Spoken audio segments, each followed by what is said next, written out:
Okay, good morning everybody and welcome to the February public board meeting of the CQC. We have an apology this morning from Kate Tironi, who is ill, but Mary Cridge is stepping into the breach for Mary, for Kate. Mary, you're really welcome. Thank you very much for coming at short notice. Stephen Marston is joining us remotely on screen. Stephen, it's great that you could do that. We have Paul Kirby with us today as our network representative. Paul has been a fairly regular attender at our board. You're very welcome, Paul. You know the rules. Stick your hand up if you want to speak. Paul is from the Disability Equality Network. Does anybody have any declaration of interest they wish to raise? Excellent. That takes us then straight to the minutes of our meeting of the 19th of January. Are they a true and accurate record of all we discussed? Good, so they are approved, thank you. We have one item on the action list, which is going to be covered on the agenda, so that's good. Is there anything anybody else wants to raise as a matter arising? Okay, in which case we can move quickly, Ian, into your executive team report, please. Thanks, Peter. Just very briefly, just on partnership working, as we emerge from COVID, I just wanted to make the point that I'm currently the chair of the National CEOs Group, which involves English health and social care arm's length bodies. I've also just taken on the chair of the UK and Republic of Ireland Health and Care Regulators Group. And we've reinstated more regular meetings of the Safety Regulators Group in England. I think the point I'm making here is really taken together. I think it demonstrates that we are looking for opportunities to work collaboratively with other safety regulators and other arm's length bodies as we emerge from COVID. There've already been a number of occasions where we've managed to look for opportunities to collaborate and share best practice, and I would hope that would continue. Thanks, Peter. Good, thank you. Mary, straight to you. Thank you. So our priorities have remained responding to risk and inspecting for improvement where that increases capacity. The numbers are in the paper, and we are widening and ramping up our inspection for improvement as we go forward from March. On vaccination as a condition of employment, the Secretary of State announced the consultation on ending that requirement. As we know, the regulation applied to staff working in care homes from last November. While the consultation has been ongoing and ahead of any changes to that regulation, we're taking a proportionate approach. We are required to regulate, of course, as the regulations currently stand. But the approach we're taking is that if that were to be the only breach, that it would not impact on the rating. And we have a panel stood up to ensure our consistency of our approach in those cases. On visiting into care homes, government guidance has been updated on the 31st of January and a further update on the 2nd of February. And we have obviously adjusted to take our approach and coverage to take account of that revised guidance. We published our own approach to this on the 10th of February. And what we're looking for from providers is to follow excellent IPC practice and to follow government guidance. We have, since the 1st of December, received 189 concerns about visiting to services, of which 82 concerned allegations of blanket bans. We have reviewed them all, taken action where needed, and followed up with providers. On workforce, There's a data update in the appendices that look to vacancy and turnover rates, bed occupancy and so on, and some early findings from the workforce survey, which I hope will be helpful. On designated settings, our role in assuring those is unchanged. There are 50 designated settings currently approved, which amounts to 639 beds. On care hotels, these have been set up in some areas to support short-term pressures on discharge. They are designed where they exist to provide short-term accommodation for people. And our part in this comes in with the care they receive from a domiciliary care agency, and should we receive concerns and need to inspect, we would do that as we do for other domiciliary care agencies. Thank you. Thanks. Anyone want to come in? Belinda, and then Mark. Hi, just a couple of questions. So the guidance for NHS England says that care hotels should only be used for days rather than weeks. So do we have a feel for if that is actually taking place?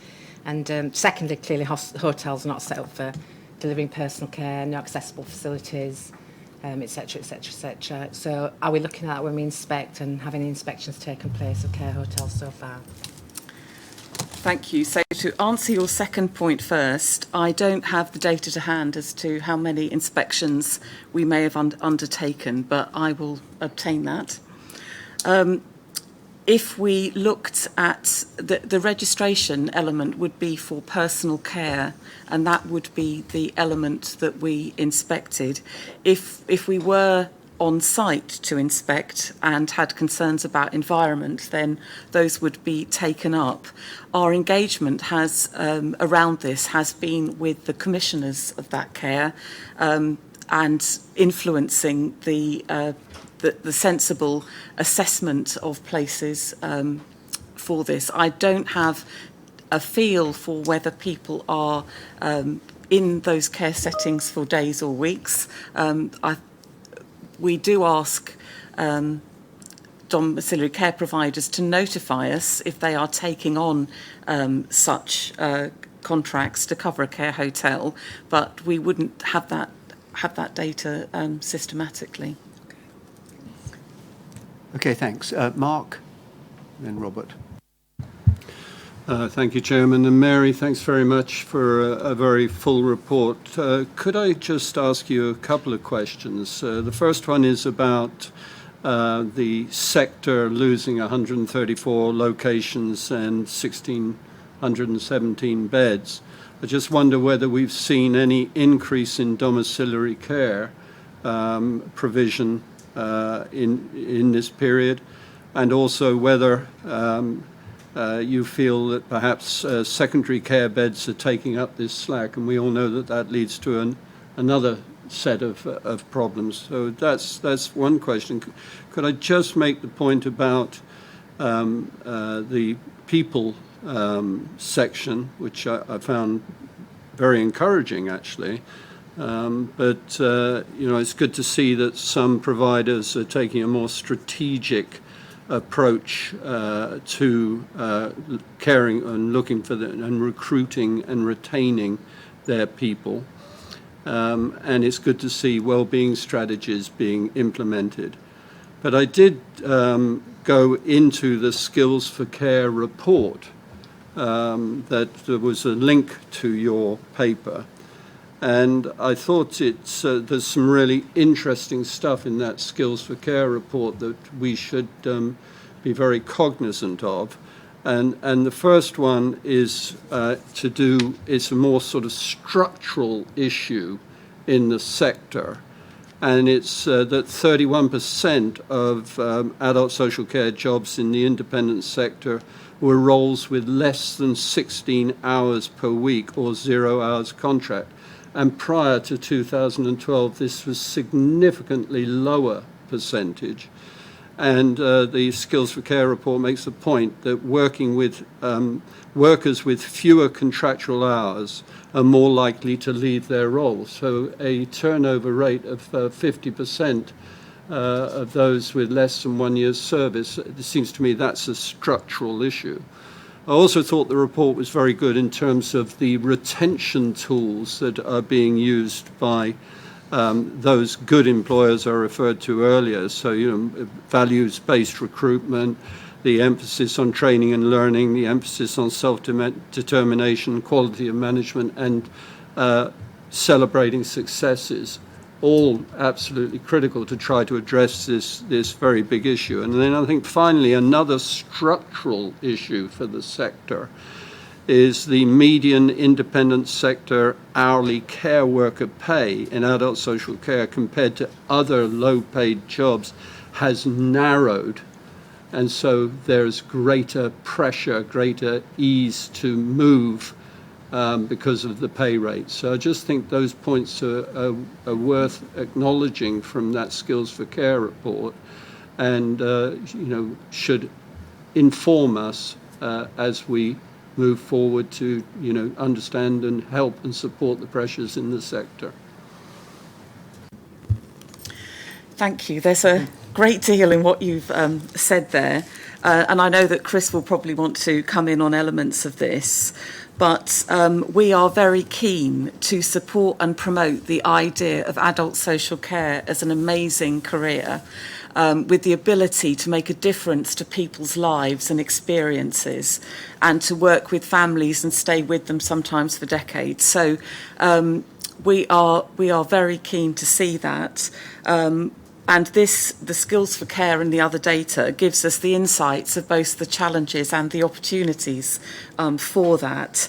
And we are very keen to see parity of esteem for social care in terms of opportunities, in terms of career structure, in terms of pay and reward, and recognition from the public for the part they play.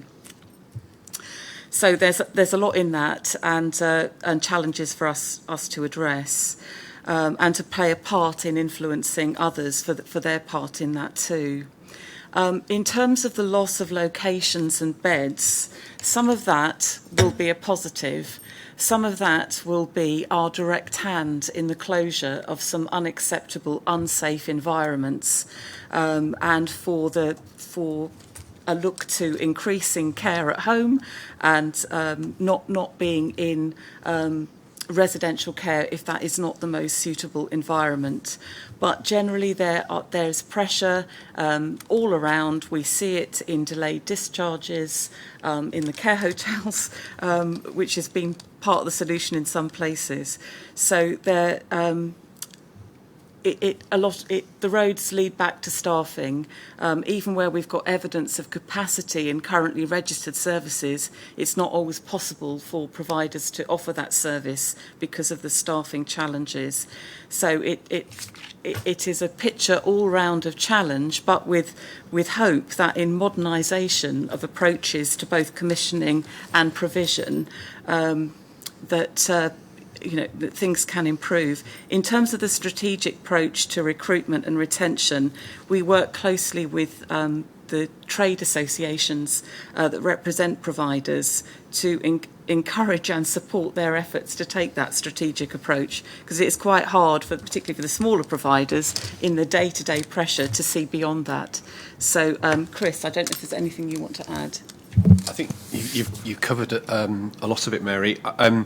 One of the interesting things that links the Skills for Care report to our own report as an annex to the board is that we see a sharp rise in turnover rates, a moderate rise in bed occupancy in residential and nursing care, and an increase in events which cause a service to cease because of staffing. And I think there is a piece which links what we see in residential care and what we also see in domiciliary care. To return to a question you asked early on, I think there are signs that people are increasingly, when discharge to assessor was brought in, it was brought in mainly around residential and nursing care. I think we are seeing signs of a lack of ability to get people out of residential care home because of paucity of domiciliary care. I think part of the challenge is how do we nationally and in ICS areas create a better capacity for domiciliary care, and undoubtedly that's around funding and support for workforce so that organisations can make longer term commitments to bring people in, to bring the skills into the sector that are required. So I think there's some work that we need to do nationally and certainly with ICS partners to help understand the relative tensions in different parts of the country to bring the skilled workforce, particularly around domiciliary care, into play. And I think there are some ongoing concerns about the turnover rates and what that says about the relative security of adult social care. We all know the implications of an adult social care market and system that is under pressure, the impact it has on other parts of the system, and that's why I think as we move into looking at not just organisations but places, we'll begin to focus on that as a message to ICS leaders and leaders nationally. Okay, so Stephen, you wanted to come in? Great, thank you, Peter, and thank you, Mary, for the report. Just to build on a couple of points that colleagues have already raised. The first was care hotels, and kind of wondering from a positive point of view whether this was an innovation that we should welcome, support and understand. You know, how might that be encouraged if we think it right to encourage it? Because the problem of people not being able to be discharged from hospitals because there was nowhere suitable for them to go is long-standing and quite broad-ranging. If care hotels are or could be a good solution to that, a sort of specialist provision in a niche for that group of patients being discharged from hospital, should we kind of not just view this as a series of risks, but as something that positively we will want to understand, support, work out what good looks like, and encourage it as an innovation? Just kind of interested in where you think that might go. Second point was to very strongly welcome the emphasis on workforce development. And just to note that if you kind of look at the precedent of what happened in nursing, last time we needed to have a really significant upgrade of the profile, the recognition, the valuing, the professional skills base, the registration of part of our workforce. It took a long time. You know, this is a very significant long-term initiative that we're now trying to promote and get involved in. And I hope perhaps that might come back to the board for broader discussion at some point. Thank you. Thank you. So the feedback on care hotels has not been universally bad. There have been places where it has been for people leaving hospital who perhaps live on their own, a place to be for a week or so where their care is provided, where meals are provided. And I've had some positive feedback from at least one in the north where it was more, one might almost term it more of an old-fashioned convalescence experience that helped people on their stage to go home. But most of them have been born out of difficulty and crisis with delayed discharge. And in the earlier days of recovery from the pandemic, when a lot of hotels were standing empty, there were some of the environmental concerns that you get when you reopen a property that hasn't been used for a while, not least, for example, running the showers hot to avoid the issue of Legionella. So there were some of those sort of buildings being opened up, sort of concerns that come with that. But the general point about being open to the idea it might be used well and innovative, yes, of course, we should stay with that. And as I say, we are trying to influence the commissioning so that where these are being used, they're being done as well as possible and people are not being left there. On the workforce development, absolutely. We recognise we're on a long-term task here, and we also recognise that for some areas there are questions. So social care is a place of innovation, and we know that, and freedom too, and we know, for example, that personal assistance, there's some concern that we wouldn't suddenly be regulating personal assistance and getting in the way of people who want to pay their neighbour to undertake some tasks for them, for example. So, but I think we can pull that off. I think we can influence the long-term development of social work as a well-established and well-respected career path without doing that stifling of innovation piece. Thank you. Good, thank you. Rosie and then Sally.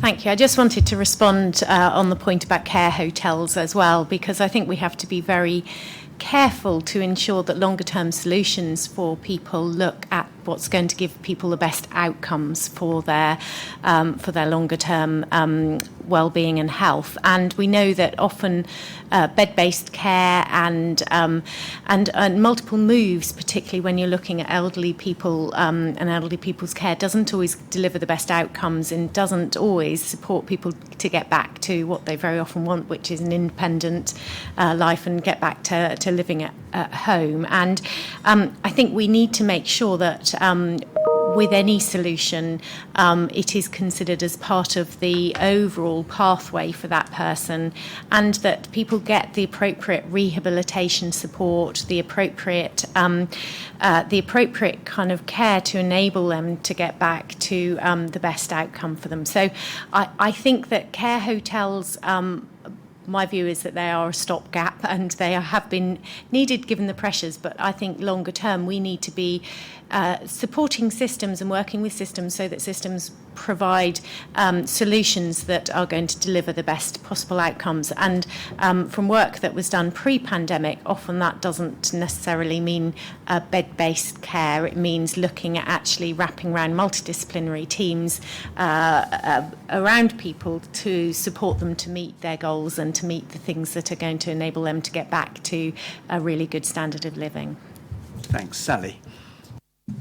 Yeah, thank you. I think that was a really helpful discussion, Mary, and we've touched on a lot of points, haven't we? I suppose I'm interested in the next 6 to 12 months, really, and how we encourage the sector to be able to live through that and continue to provide good care. So Kate came to the last board and talked about extra funding that was going into the sector, which is very welcome.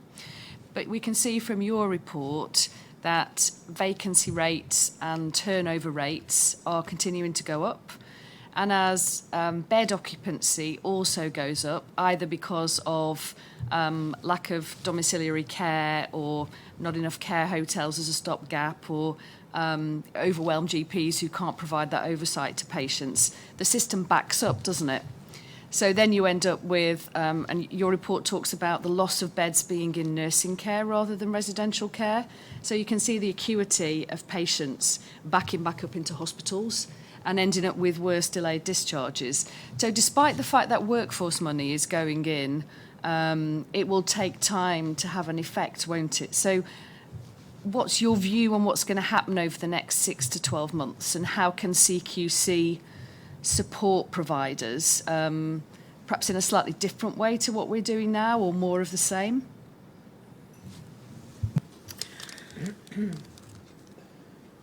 I think I would struggle to give you a prediction for the next 6 or more months. I think we have to see what happens over the next couple of months' data. This data, the last data we've got before us today, suggests continuing increases.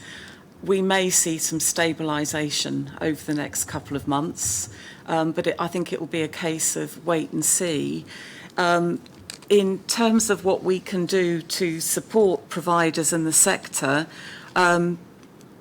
I haven't got anything beyond keeping on what we're doing, which is having that dialogue, providing the sorts of data through our survey work to give that wider, broader insight, and working with the trade associations and with the larger providers to listen and support their own innovation. There's no magic bullet here. We need to see how this is going to pan out. Ian. Well, there's not been a magic bullet for decades, has there? But I think it's just worth outlining to people who might be listening to this that it isn't a new problem, that it's perhaps been made worse by the pandemic, and that although there's that willingness to put extra money into the sector, it will need solutions in the longer term. Thanks. Yeah, I think just to add to that, I think Mary made the point very, very well at the beginning that the aim of the game here is not to necessarily to solve the problem in the next few months. It's about how to really excite an 18-year-old that social care is a great place to work, and there's career pathways that go in and out of both health and social care. And there are some examples nationally where places are doing exactly that and are having skills passports and this sort of thing. And I think our role is to keep having this conversation in a very clear way. In the last 3 state of cares that I can think of, we've been raising this issue about very high staff turnovers. We've been raising this issue about this migration from nursing to care homes. So these issues are, as you rightly said, are not new issues.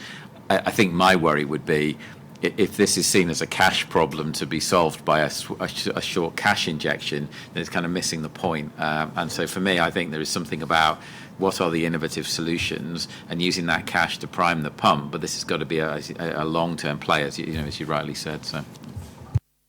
Okay, I think we'll be returning to this quite a lot. Mary, can I just congratulate you on the appendix? It's really good. And a number of colleagues outside the meeting said that to me. So I think the data in there, which I'm sure you prepared and Kate had nothing to do with it, really good. Thank you. All my own work, Peter. Thank you. I'll pass it on to the team. Thanks, Mary. Ted. Thank you, Peter. Reporting back from hospitals this month, we've continued our approach to inspections, focusing on areas of risk. That has continued through, and we've increased our focus on urgent emergency care, taking the collaborative, integrated approach, which Rosie's going to talk about in a few minutes. I'll say no more about it, and we've got a session later on about urgent emergency care, which I think will be an interesting opportunity to discuss that. What I wanted to focus on today was to follow up the report I gave to the board in October about a trust that had improved quite significantly despite the pandemic. That was the Isle of Wight Trust. And I think because we're focusing on services where we perceive there to be risk, it is easy to conclude from our reports that things are getting worse across the board. And that is just not true. Before the pandemic, we saw NHS trusts who had the right approach to leadership and culture and governance were driving forward real improvements in their services. And I think the news from what I'm presenting today is that has continued during the pandemic. The Isle of Wight was one example of that, which I reported in October, where new leadership take a new approach to engaging staff, to driving forward the right culture in the organisation and the right approach to leadership made a real difference to that organisation and changed an organisation that had really caused us great concern for a long time into a really good organisation going forward. Now, we published 2 weeks ago our report on United Hospitals Lincolnshire, which again is an organisation that's caused us great worries in the past. It was in special measures, came out again. We put it back in special measures because it didn't sustain improvement. It has been recently in the Recovery Support Programme, which is the successor of special measures. And our recent inspection showed, again, a new approach to leadership had changed the culture of the organisation. And these are hospitals in Lincolnshire that have been under particular pressure from the pandemic in terms of urgent emergency care. But having said that, despite that, they've actually driven forward major improvements in the quality of the care, and the staff experience that we observed at our recent inspection was very different, and that was having a real impact on the quality of care. So we published that 2 weeks ago, and today we're publishing a further report on Queen Elizabeth King's Lynn NHS Foundation Trust, and again, new leadership in that organisation has changed an organisation which a few years ago we were very worried about in terms of the quality of care and the culture in the organisation. Now it has been transformed by that approach to leadership.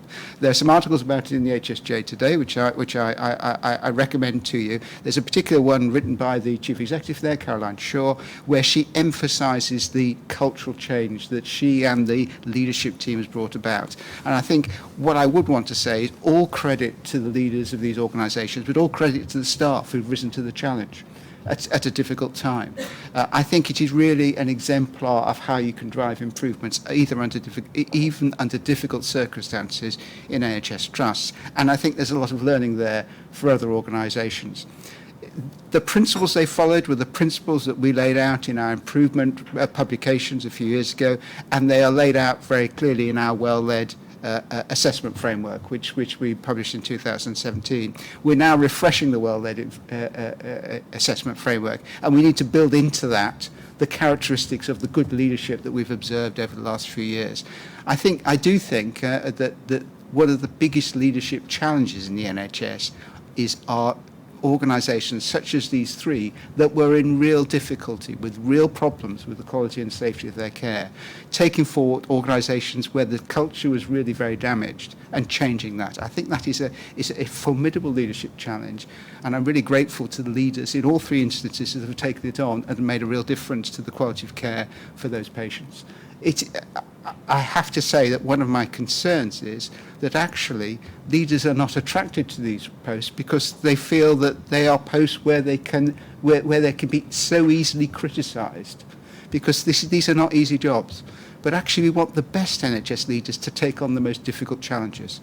And that is something that we've made very clear to the Messenger review that's going on at the moment. And I'm really hopeful that they're going to reflect that back in their report at the end of March. So I think the message is really a strongly positive one about the improvement that can be driven forward in NHS trusts, despite the pressures. And I think that's a lesson for all other NHS trusts. I have to say, we're still finding problems in NHS trusts, and there's still some trusts that are not making progress. And I hope they take the lessons from these organisations. It's a very encouraging story you've got there, Ted, and I echo your congratulations to the people that have transformed in this way. Very good. Robert.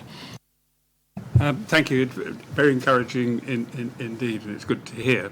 I just wonder if you have a reflection on, in terms of the challenges facing leaders who are seeking to change the culture of their organisations, which, as you know, is essential in some places, how that is challenged in itself by the understandable demand, it is an understandable demand to reduce waiting lists and that sort of thing, in terms of the pressure that puts on chief executives to fulfil targets based on numbers, really, as opposed to patient experience, and how a chief executive is meant in this day and age to meet both those requirements at the same time.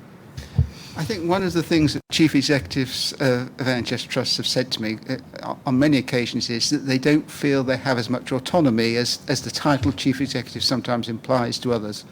And they often feel they have to work, they are directed by the centre to follow targets around waiting lists or other access targets. Now, those targets are an important aspect of quality, but they do not define quality in themselves.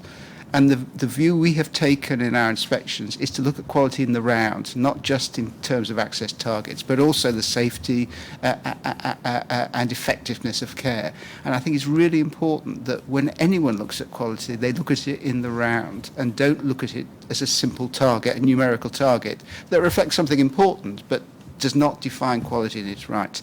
And I think chief executives and leadership teams and boards of these organisations need some courage to be able to stand up to the external pressures and to focus on the needs of the patients they're looking after and look at those in the round. And I think that is a real challenge.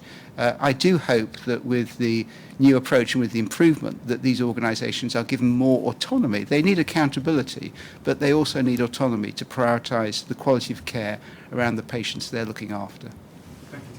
Thanks. Good. Rosie, on to you. Thank you very much. And 3 areas to cover today. The first is the urgent and emergency care inspections that Ted mentioned. These are going very well. As people know, we did a couple before Christmas.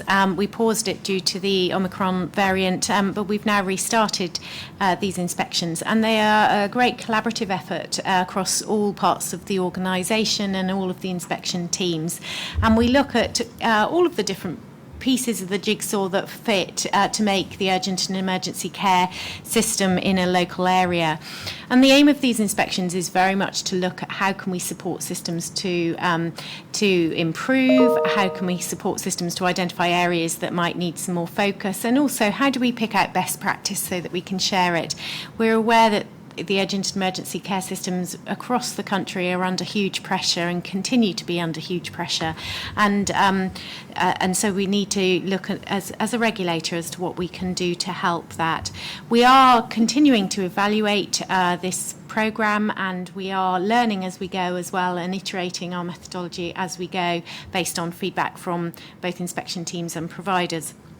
So that's all going very well, and the next 4 systems that we're in at the moment are listed in the report.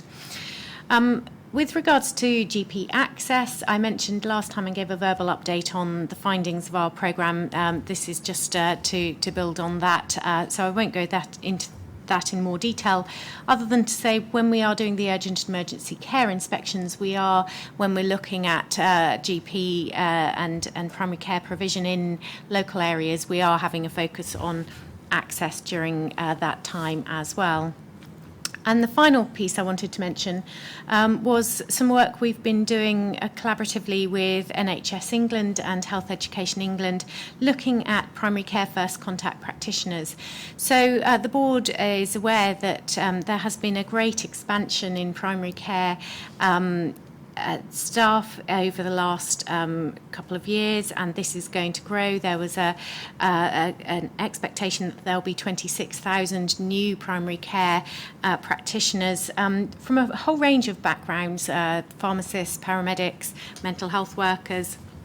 And we really welcome this multidisciplinary approach in primary care. I think it will add and enhance the experience that people get and outcomes that people can get.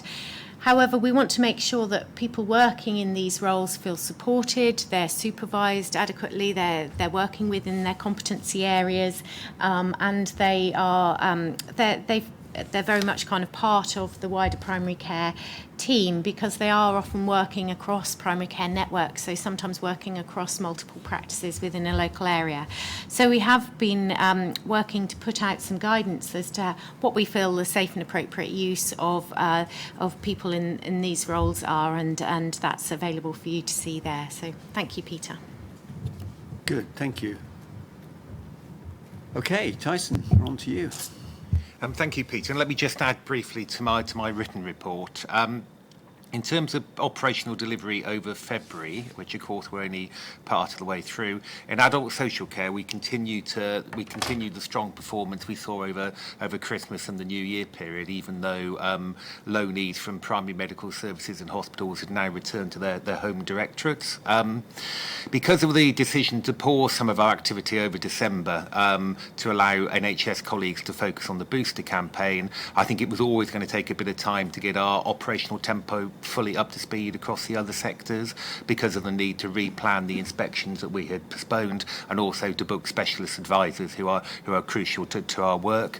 That is now up and running, and we're starting to see performance pick up, and we're now much more moving towards our normal operational posture, and I see us being on an upward trajectory going into March, and I think that will hold us in good stead for the next performance year that starts in April.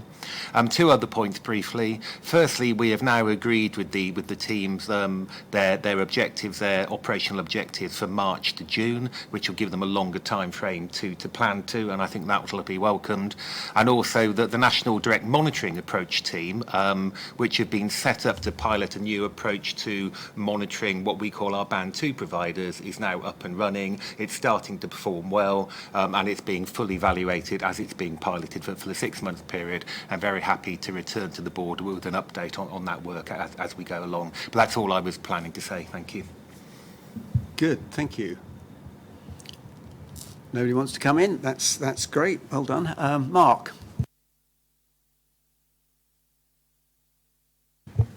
Thank you, Peter. Sorry, 1 second. Obviously taken by surprise that there was a long dialogue after. I'd made a note I was after Kirsty, apologies.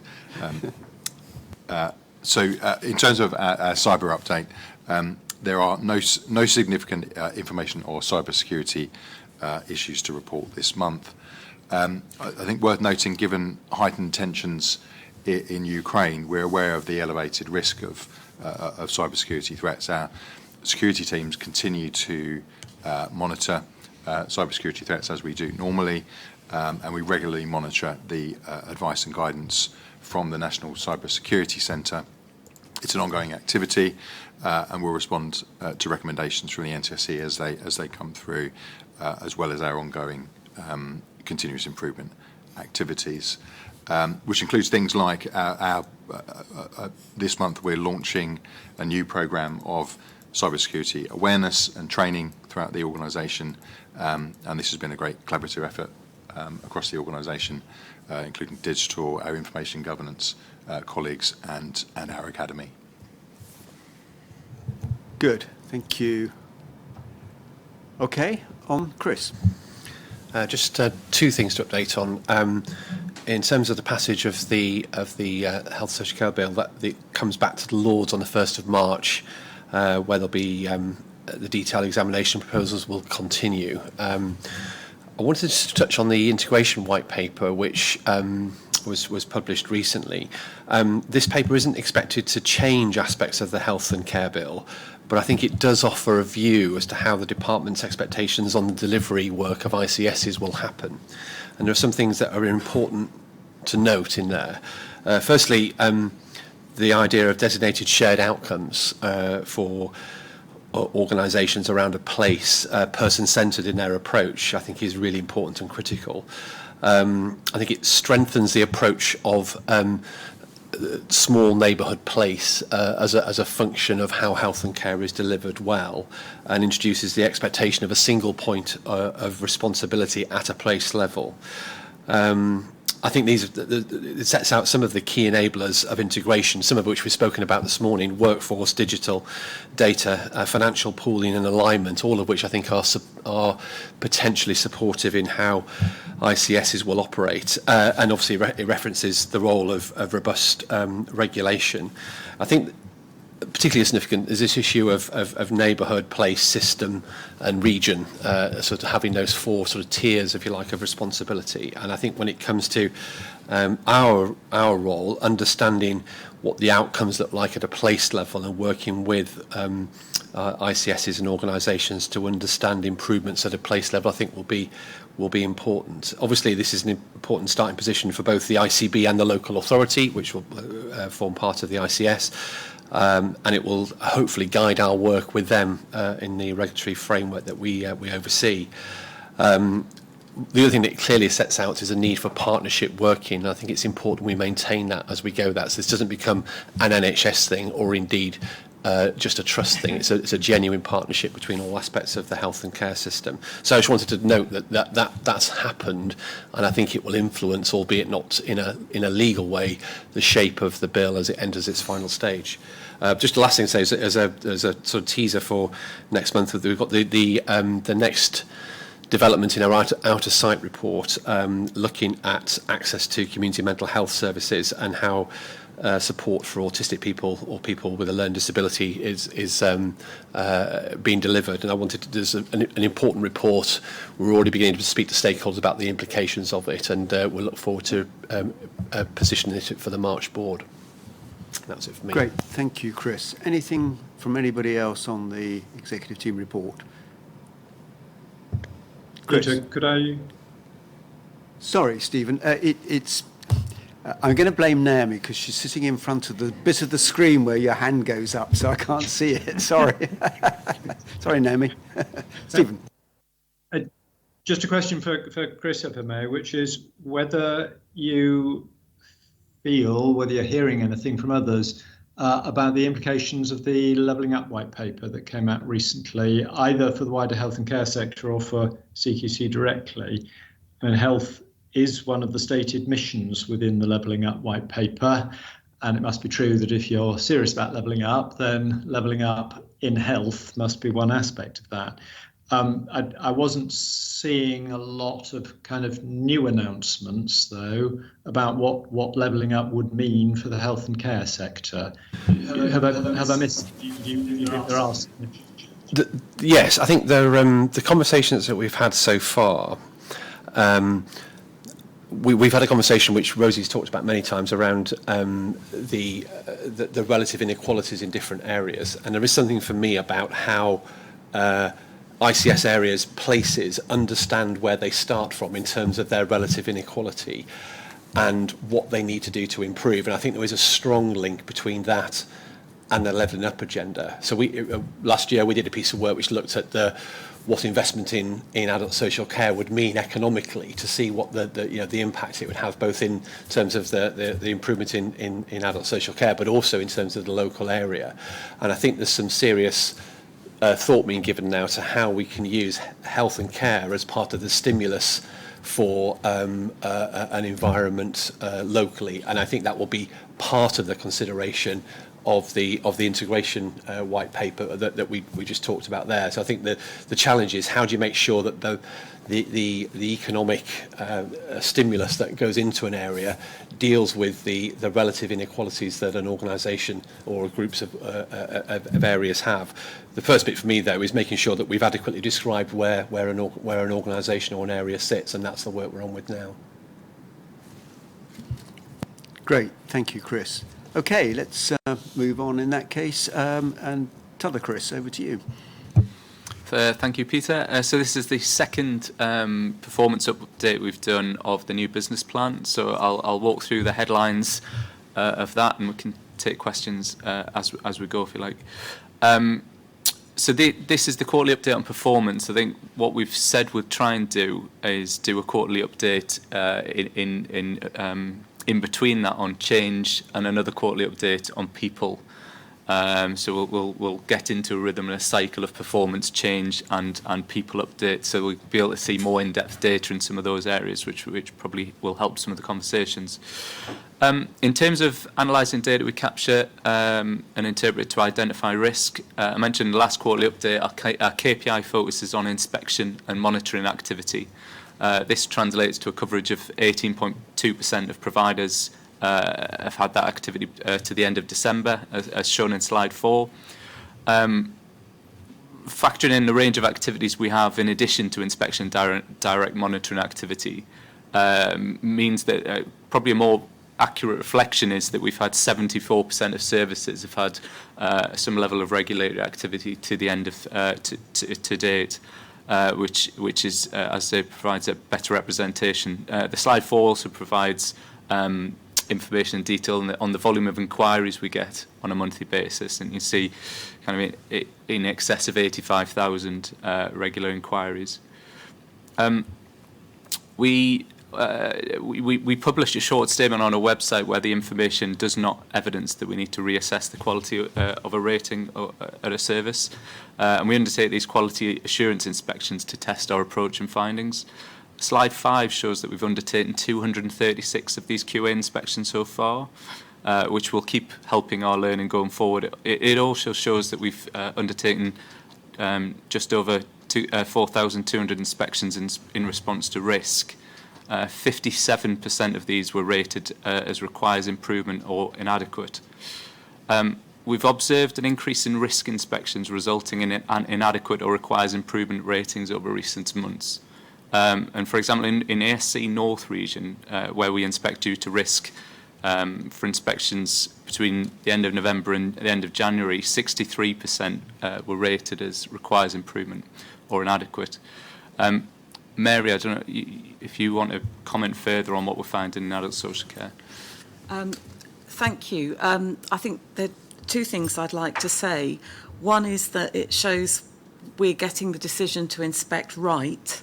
Of course, there are more reasons to inspect than just to change a rating, but that is quite powerful. The the outcomes where we're seeing that to be RI or inadequate, that also speaks to the quality of the information that's coming into us, whether that's our assessment of our own intelligence or the quality of the information that's being passed to us by other stakeholders, commissioners or members of the public. The other thing it does, of course, it's nothing to celebrate that we find so many services as RI or inadequate, but it would be incredible, wouldn't it, if all the pressures that we have already touched on today affecting this sector, if in fact there hadn't been an impact on the safety and quality of care in those services. So I think that's what we're seeing. It's telling something to us about our own decisions and information, and also about the very significant pressures in the sector. Thank you, Mary. In registration, as you know, we're aiming to reduce the average number of days to complete registration by 15%. We're seeing great strides in this, and in previous months. Slide 6 shows where we are currently, shows we're close with regards to normal applications. However, our simple applications, it's reduced slightly. It's now 1.5% reduction, so moving away from the 15% reduction. Kirsty, I don't know if you want to add more to what's said down in registration. Thanks, Chris. So I think we've made some really good progress in registration in terms of building that performance culture over the last year or so. I think we've really struggled recently with recruitment. So we've had a number of people exit the business at that sort of one end, and then we've been bringing trainees in at the lower end, which has sort of slowed our progress down. And what we're hoping to do is try and get a sort of stable approach to our resources, which then enables us to really drive that performance. I think if you get under the skin of this and look at some of the detail, there are some really outstanding performances in individual teams, which are really showing massive increases in productivity. It is just that overall piece of getting a stable resourcing platform to really be able to drive that performance. But I'm hoping that the sort of underlying improvements that we've made will start to continue and show again once we get the latest batch up and running and working at full productivity. Mark. Yeah, if I could just come in on that. I was encouraged to see the trend in relation to complex. I guess I was quite surprised to see the trend in relation to simple. I kind of thought that would be where some low-hanging fruit would be. You mentioned resourcing and recruitment, but is that the story for simple, or is there some challenges about how we make what we do simpler? So there's a combination. So in terms of registration in the simple areas and some degree some of the normal applications, a lot of those processes will be automated through the technological advances we're making with Reg Platform. So at the moment it is people, and we've had quite a lot of churn in that team which are doing the simple applications. That's our NCSC based team. So that purely is to do with churn rather than anything else. But once the technology comes in, we'll start to see these numbers absolutely plummeting down in terms of productivity, because a lot of the activity will just disappear. It'll be automated fully.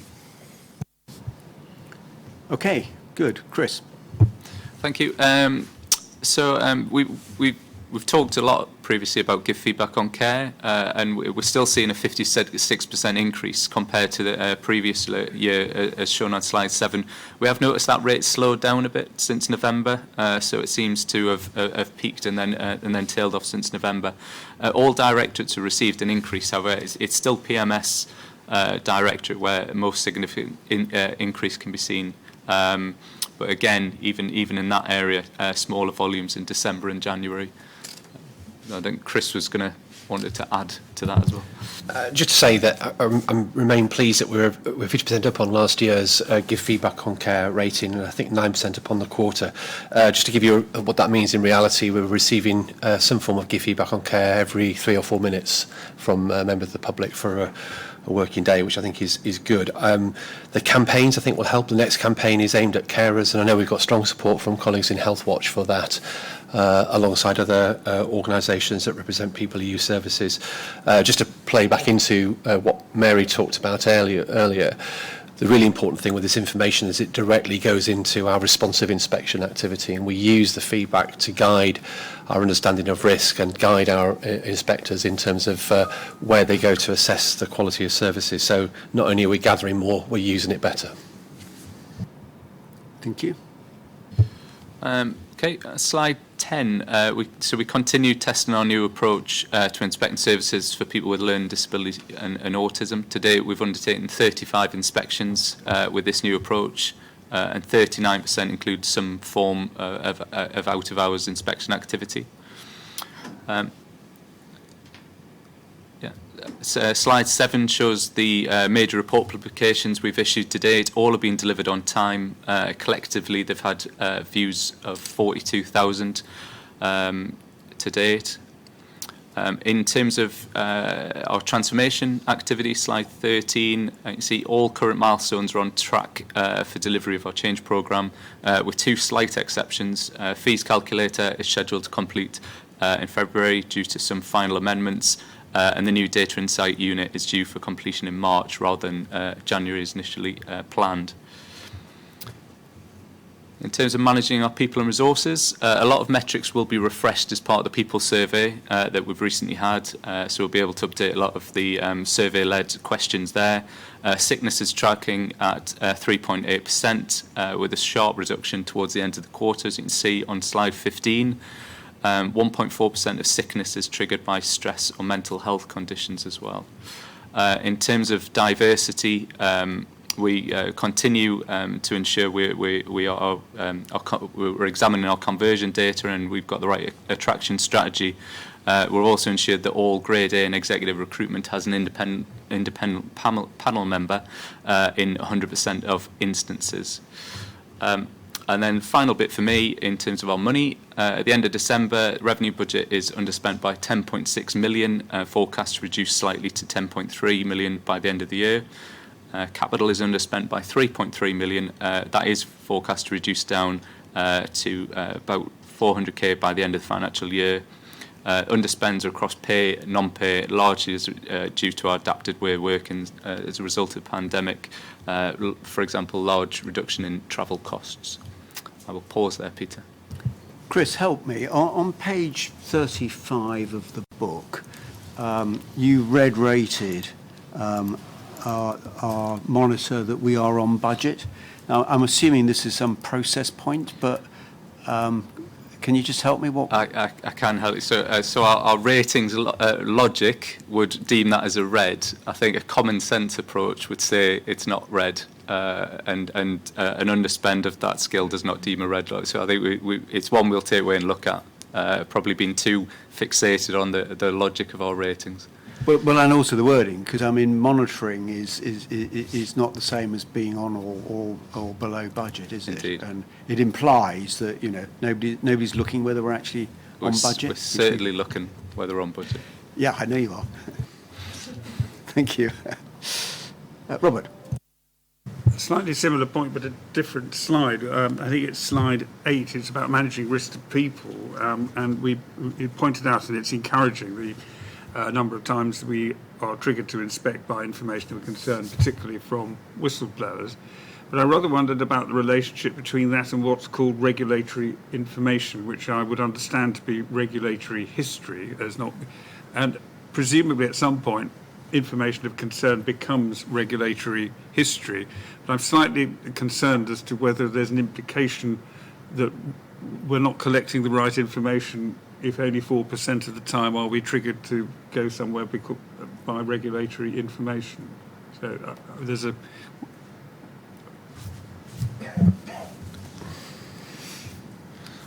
it could be a terminology issue, I don't know. Chris, Dave. I think this is in part regulation from other organisations, information from other organisations. So it's not necessarily history per se. It might be information that comes from a partner regulator or another part of the system.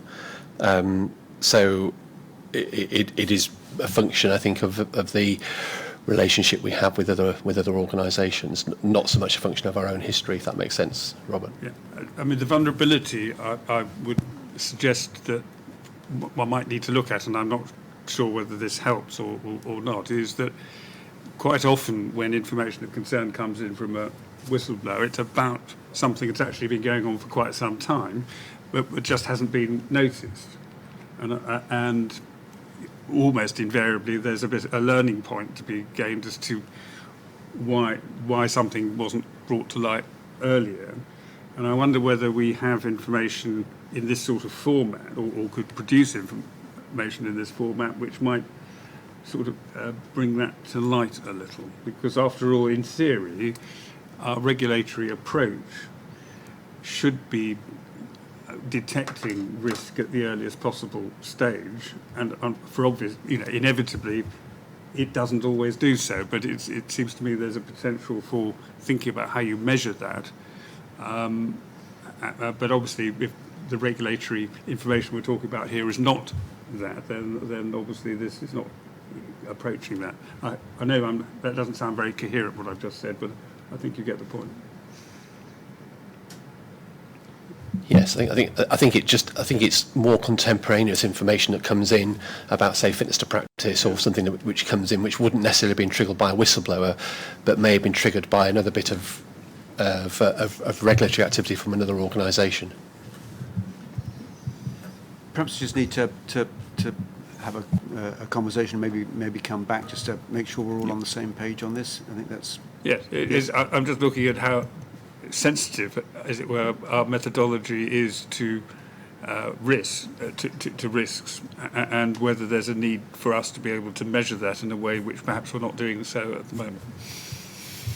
Do you want to come back, Chris, on that at a Why don't we? Let's have a conversation outside this, because I think you're right, Rob. But I think what you're saying is information which comes from one source that then ends up being a whistleblower. Should we make sure that we've tried to look at the source of it? So I get your point. I think the majority of this information is more contemporaneous around information from other organisations and the regulators. But I think there's a good point there about if we are receiving late or not receiving information from a partner organisation that ends up being a whistleblower, then really better to try and go to the source. I think the way this table is mainly focused on just contemporaneous information that's come from a partner organisation, principally another regulator. I think it's worth a discussion offline. I agree. Thank you. Thanks. Mark. Thank you, Chairman. And Chris, thanks for a very full report, and especially the people data that you've provided. It's very good to see that we had 100% independent panel members in selection for grade A and above, and good to see that our starters by ethnicity are at a higher percentage than the leavers. But could I just look at the turnover chart, turnover and movements, and I wonder whether there's not something that we should delve into a bit more, and that's the number of leavers stating promotion for reason for leaving. It seems to me that's quite a challenge to us, especially as we have, during this period, a lot of promotions and a lot of acting ups and movements in our organisations. So I just think that that's something that's worth perhaps some further information to make sure that we're not missing something in that area. Ian. Thanks. I think there's a couple of things, Mark, in relation to that point. I think we have had a strategy of using temporary promotions quite deliberately, because we know we're in the process of transforming the organisation, and we know that we'll be restructuring elements of the organisation. So we've deliberately tried to give ourselves some flex. But I think there's also the broader point that we know that our pay scales are increasingly uncompetitive, and so people will move on. But also, I think it's worth saying that we are doing some really interesting things in terms of transformation. We're giving people skills and experience that are very marketable in what in a number of areas is quite a hot market particularly around technology and some of the other things that we're doing. So I think there's a number of factors here that play into that notion of people on promotion. People are getting good experience while here and then moving on. Thanks. Stephen, I've seen your hand this time, so Stephen and then Jora. Thank you, Peter.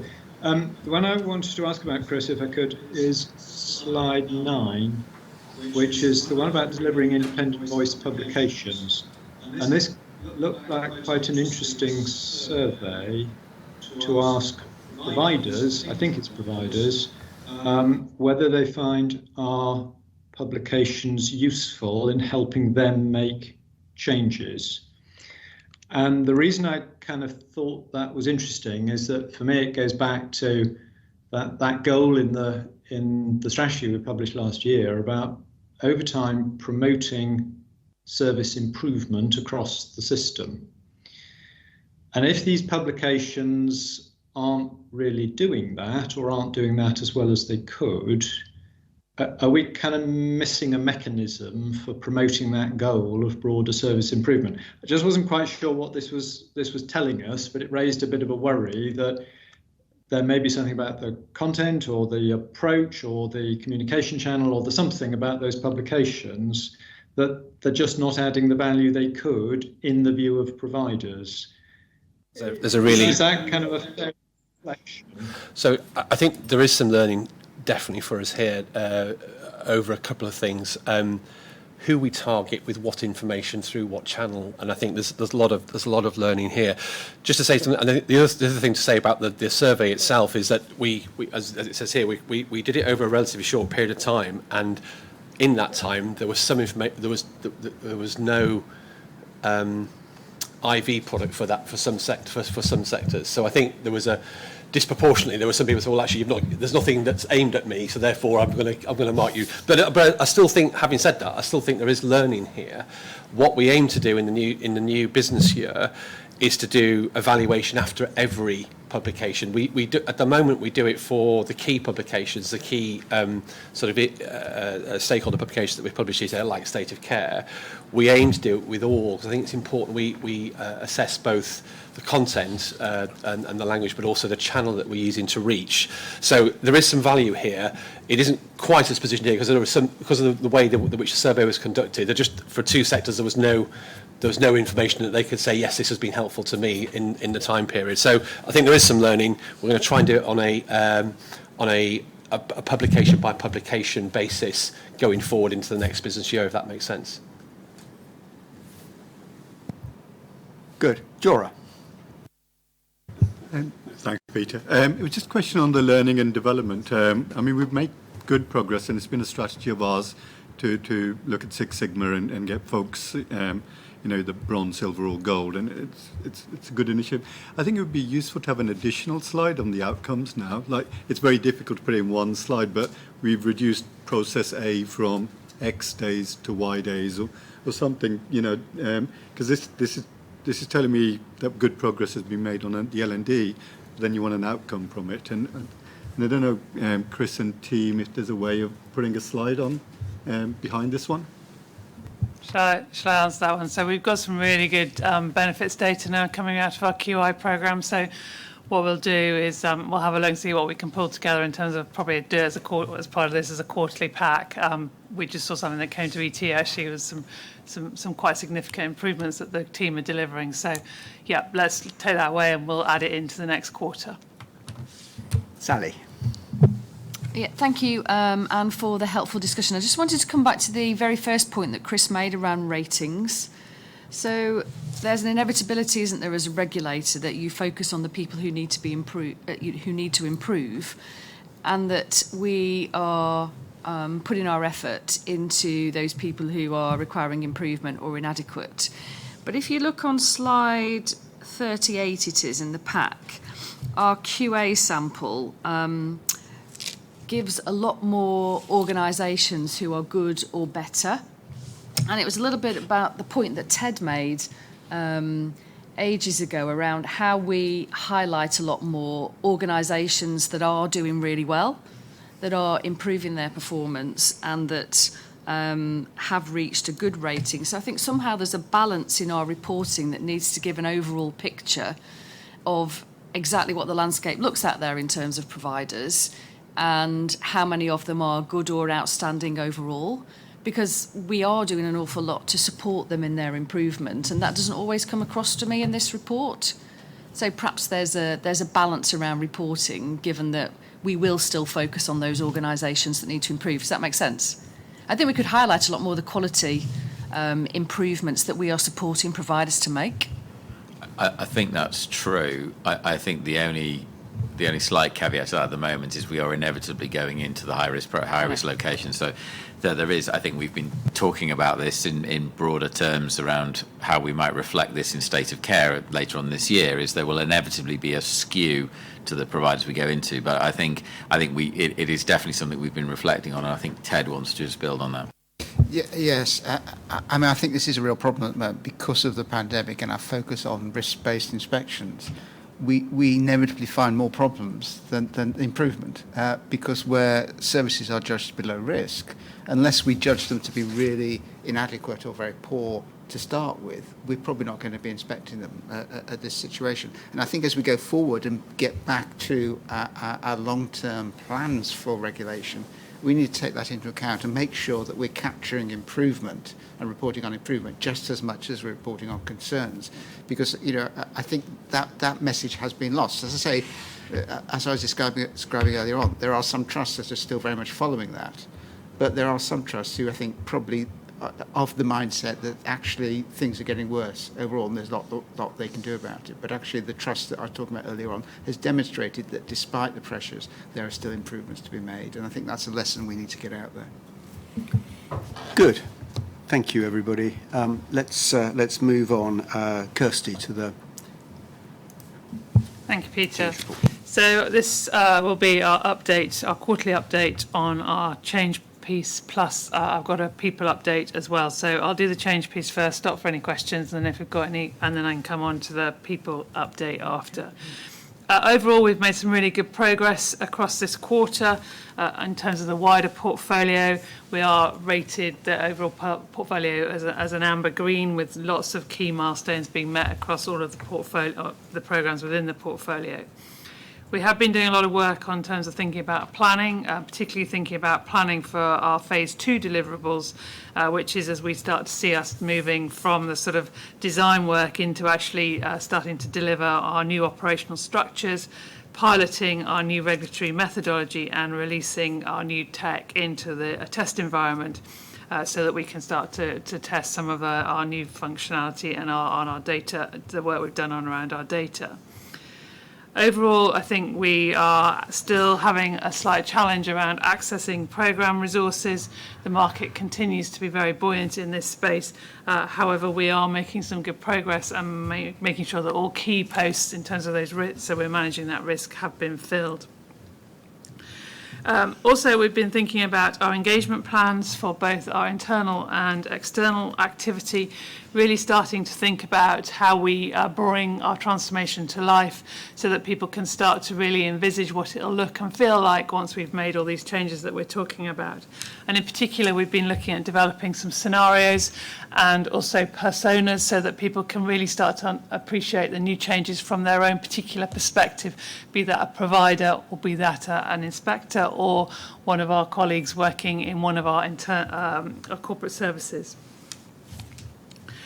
For going forwards, our key focus for the next quarter will be around our business change and really thinking about how we support that implementation into both piloting and into live running, really looking about how we can support our colleagues into that, making sure that we're not overwhelming them with too much change at any one time and ensuring that we have the right support there on the front line, and particularly thinking about how we're going to use our super users, which are colleagues who have been specially trained to support peer-to-peer learning to ensure that, especially as we bring in the new technology, they feel able and able to support to ensure a good and consistent uptake. That work is currently ongoing and I say is aligned to the work we're doing around our transformation, around our communication, so that we're able to say the right thing at the right time so people feel confident in what we're doing. I'll hand over to Mark in a minute. He'll talk a bit more about the tech, but in terms of our Pillar 2 programme, which is our organisational design and development, we are, again, making good progress in this in terms of delivering the organisational changes we need to make sure we have the skills and capabilities we need to deliver on our new strategy. During this quarter, we have completed a detailed design for our leadership of our regulatory leadership function and also our new network and hub model, so that we are able to really understand, design that high-level piece in terms of who's going to be doing what. And we're also starting to explore some work around our strategy, around our culture, and looking at what are our cultural themes that need to be in terms to support our new ways of working. We've also completed our management of change for our exec level 2 colleagues, and we are in the process now of starting to plan our management of change for the next layer down in terms of the organisation, and working closely with the Tyson Heppel, our Exec Director of Ops, to ensure that we have a smooth plan for transitioning from our current model into our interim operating model state, where we are realigning our senior management layers and then realigning the teams underneath those as an interim step before moving further on into our multidisciplinary teams. Mark, do you want to pick up on the tech? Thanks, Kirsty. So the regulatory services pillar that we have is responsible for delivering new services, processes, data, technology to support all of our strategic objectives, including our new regulatory approach. And there are 3 main areas in there: our data and insight programme, our regulatory platform programme, and corporate services. And so briefly on each, in our data and insight transformation programme, we've now implemented all of our external surveys into our new platform. Our annual provider survey was carried out using the new survey technology, providing a really great experience for people responding, and a really significant improvement in terms of efficiency and ability to access insights much sooner than previously possible. And we're now nearing the completion of our work to establish the data and insight organisation, which includes the creation of new teams and capabilities, and we've started to recruit into some of those new roles. We've also defined a new tool set and governance that enables us to devolve the responsibility for data ownership throughout the organisation and ensures that we've got high quality data in our new enterprise data platform. In regulatory platform, we've successfully implemented our new providers fees solution, which integrates our provider billing process into the new Dynamics environment, gives us the ability to provide a more automated and efficient service. We've appointed service owners now to drive our end state vision and design of services, and those service owner roles will really ensure that we deliver a joined up approach across all of our aspects of people, process and technology, and delivering key aspects of our strategy, including smarter regulation. We're making some really strong progress in the main building blocks of our regulatory platform, including a new provider digital service, internal solutions for delivering smarter regulation in registration and assessment, and the publication of more up-to-date ratings for the public.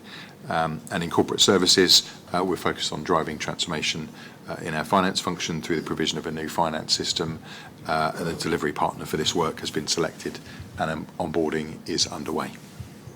So you're not doing very much then, Mark, obviously. Anybody want to come in on any of that? Perfect. It's really encouraging. Should I pick up the people bits now? I'm sorry? Should I do the people bits now? Yes. Okay, all right.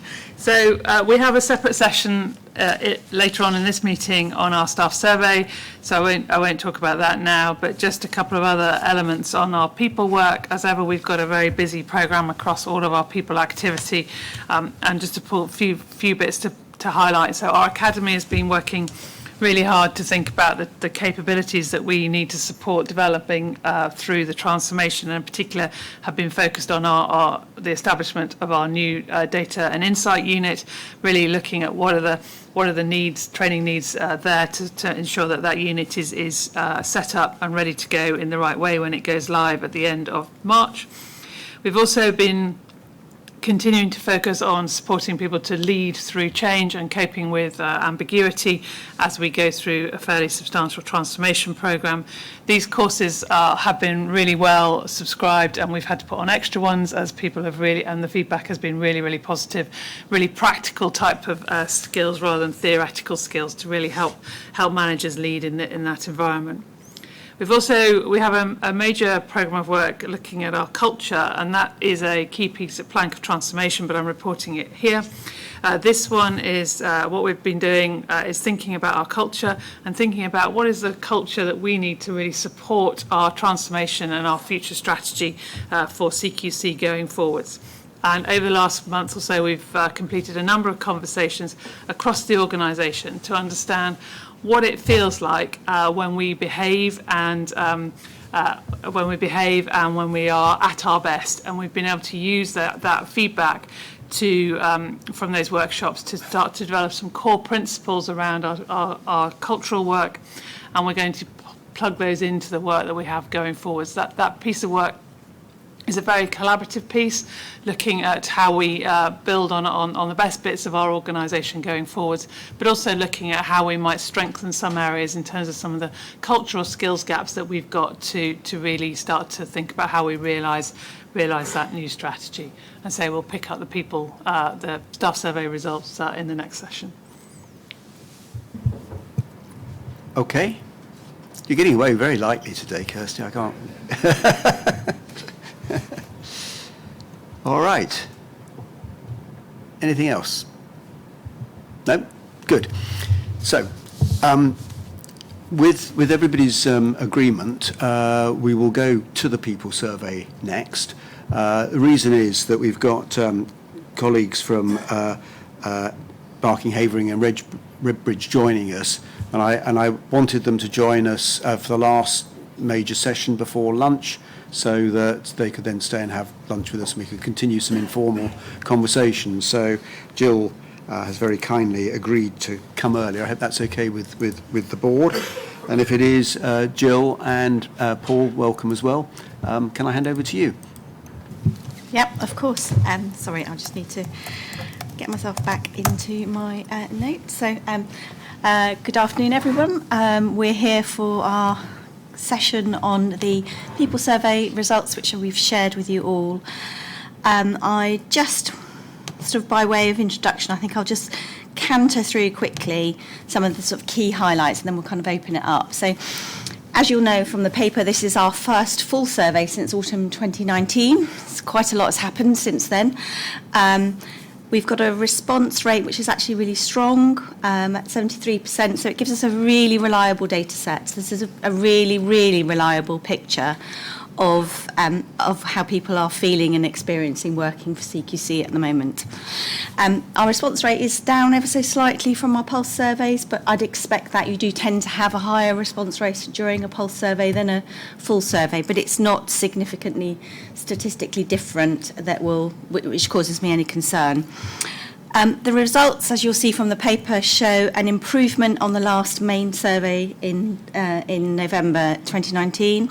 We've seen several large increases, particularly with regard to visibility of leaders and the direction given by our senior leadership, which has gone up by 21 percentage points. That's quite a big jump, and I think reflects the amount of effort that people have put into that over the last couple of years.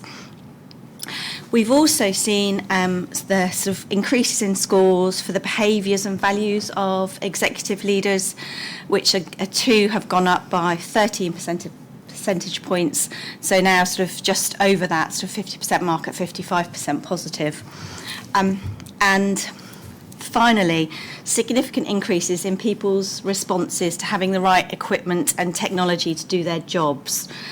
And I think we should remind ourselves, not only is that a really good jump from this survey, but it builds on an increase from the previous survey as well. So we are seeing this telling an ongoing story about the investments that we're making to colleagues to help them to do their jobs well. We see the continued areas of strength, which we've seen for many years in CQC, around line management, teamwork, commitment to our purpose and values, and they've all shown incremental increases, as well as being at the really high end of positivity. We do, however, have some scores that remain low, and therefore an area that we need to continue to sort of focus on. The questions around change, where only 27% were positive about how change is implemented. This is up 6 percentage points, but still lower than we'd like and expect it to be. There is, within this question group, though, however, a 31% neutral response, and therefore I think that gives us an opportunity to really get underneath the skin of this and address some of this. And we do, I think, really also need to reflect the context in which we've been working over the last 2 years. So we have, as a consequence of the pandemic, had to shift our focus on ways of working in line with the pandemic as it is evolved, and also to be sensitive and responsive to the sectors that we regulate. The workload question also remains an issue for some colleagues, not all, but for some colleagues. And although there is a slight increase against the acceptable workload question, so it's up 3 percentage points to 52%, so tips us into that kind of majority place. Workload itself in the qualitative stuff is also cited by colleagues as one of the reasons why they would not recommend CQC as a good place to work. So for some colleagues, this is something that we need to continue to pay attention to. And then finally, I'd like to draw attention to the couple of questions around confidence that we'll take action as a consequence of the results of the survey. The scores against these questions have stayed pretty static for a number of years, and are broadly split between positivity, negativity, and neutrality. And therefore, I do think we need to get better at closing the feedback loop around, you said, we've listened, and we've done this.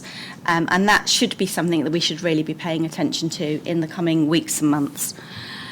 We've seen, as you'll see, an overall reduction in the employee engagement index, and this is particularly because 2 of the contributing questions have dropped a little bit, so that I feel proud to work for CQC and working inspires me to do the best that I can, are both down by a few percentage points. I'm not unduly surprised that we've seen that slight decrease in the overall employee engagement index score, and given the context of where we've been working and our transformation work and our new strategy, you might have seen a sort of a further decrease in that score. So I think while it is down slightly, it's not down so significantly that we may have something to concern ourselves about, but we do need to keep an eye on it. We've seen increases against the wellbeing questions, which is good because we all know from conversations we've had over the last 2 years, we've put a lot of attention, investment into our wellbeing agenda, and a small but ongoing decline in the number of people who are experiencing bullying, harassment and discrimination. So while that is good that it's going down, obviously we'd all like it to be a place where it's 0, and so we do have a downward trajectory, and I'd like us to continue to work in, move in that direction. We did say in the paper there are some notable variances between the executive directorates. So some scores are, this is an amalgamated macro level report, and we do have differences, and they are being reflected in each of the executive directorates' work going forward in terms of their own individual areas for focus. And I think, therefore, I'll just end on this, as we have in the paper. The focus for us as an organisation needs to be on making better connections to this feedback that we're getting from colleagues. So we're demonstrating that we're listening, we're acting upon the feedback where we can, and we also need to really focus around the sort of connect that into our improvement agenda, because we're doing a huge amount in terms of improvement, but we're perhaps not telling that story as well as we might. And we then really do need to continue the work in hand to equip our line leaders to have good conversations and to implement change well. I'll pause there. Thanks, Joanne. There's a tremendous amount of really good information in there. And as you say, some of it's good and some of it gives us, while it's not good, gives us a clear opportunity to focus. Who wants to come in? Mark. Thanks very much, Jill. And I think these things are.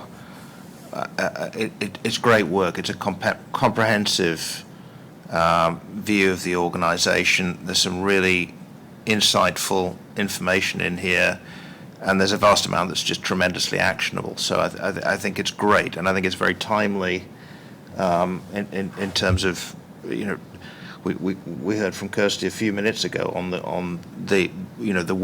work on culture, and I think it's a timely piece of collateral for us to use and respond to. The response rate, could be better, but it's still good enough for us to know that this is real, and this represents where we are. If I could, raise a sort of a general point and then a specific point. I'm glad you mentioned the bullying and harassment scores. I was concerned, I think is the right word, by the specific scores on that appear on page 18 and page 20 around the levels of satisfaction that problems with bullying and harassment and problems with discrimination internally have been addressed. Concerned with the absolute scores in that, 0 people saying that they agreed that it had been properly addressed is not good, and concerned with the direction that actually those scores are worse than last time we did that. And I think it's an interesting counterpoint that we seem to be doing a good job of dealing and following up and making sure that people are satisfied when they're experiencing that from people outside the organisation. So I think there's something really important there that we have to address arising out of that. And I think the more general point is those are disappointing scores in terms of survey action and people believing that things are really going to happen here. I know there's been a huge amount of work on this, and you described how we can better integrate. But I think we've got to be quite bold here and say the way that we have been feeding back, we're still a long way off the mark here. And how can we, let's have the courage to try some things that are different this time, so that we can move the dial on those scores. Thank you.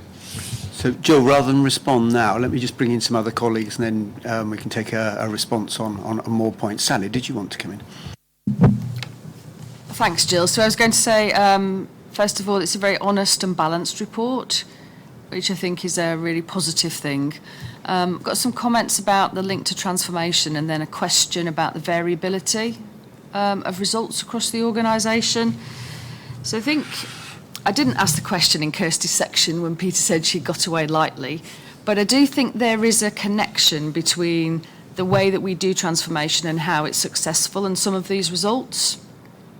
So whilst it's clear that there's more visibility of our exec leaders and people are happy with that, they're still not convinced that we're going to take action.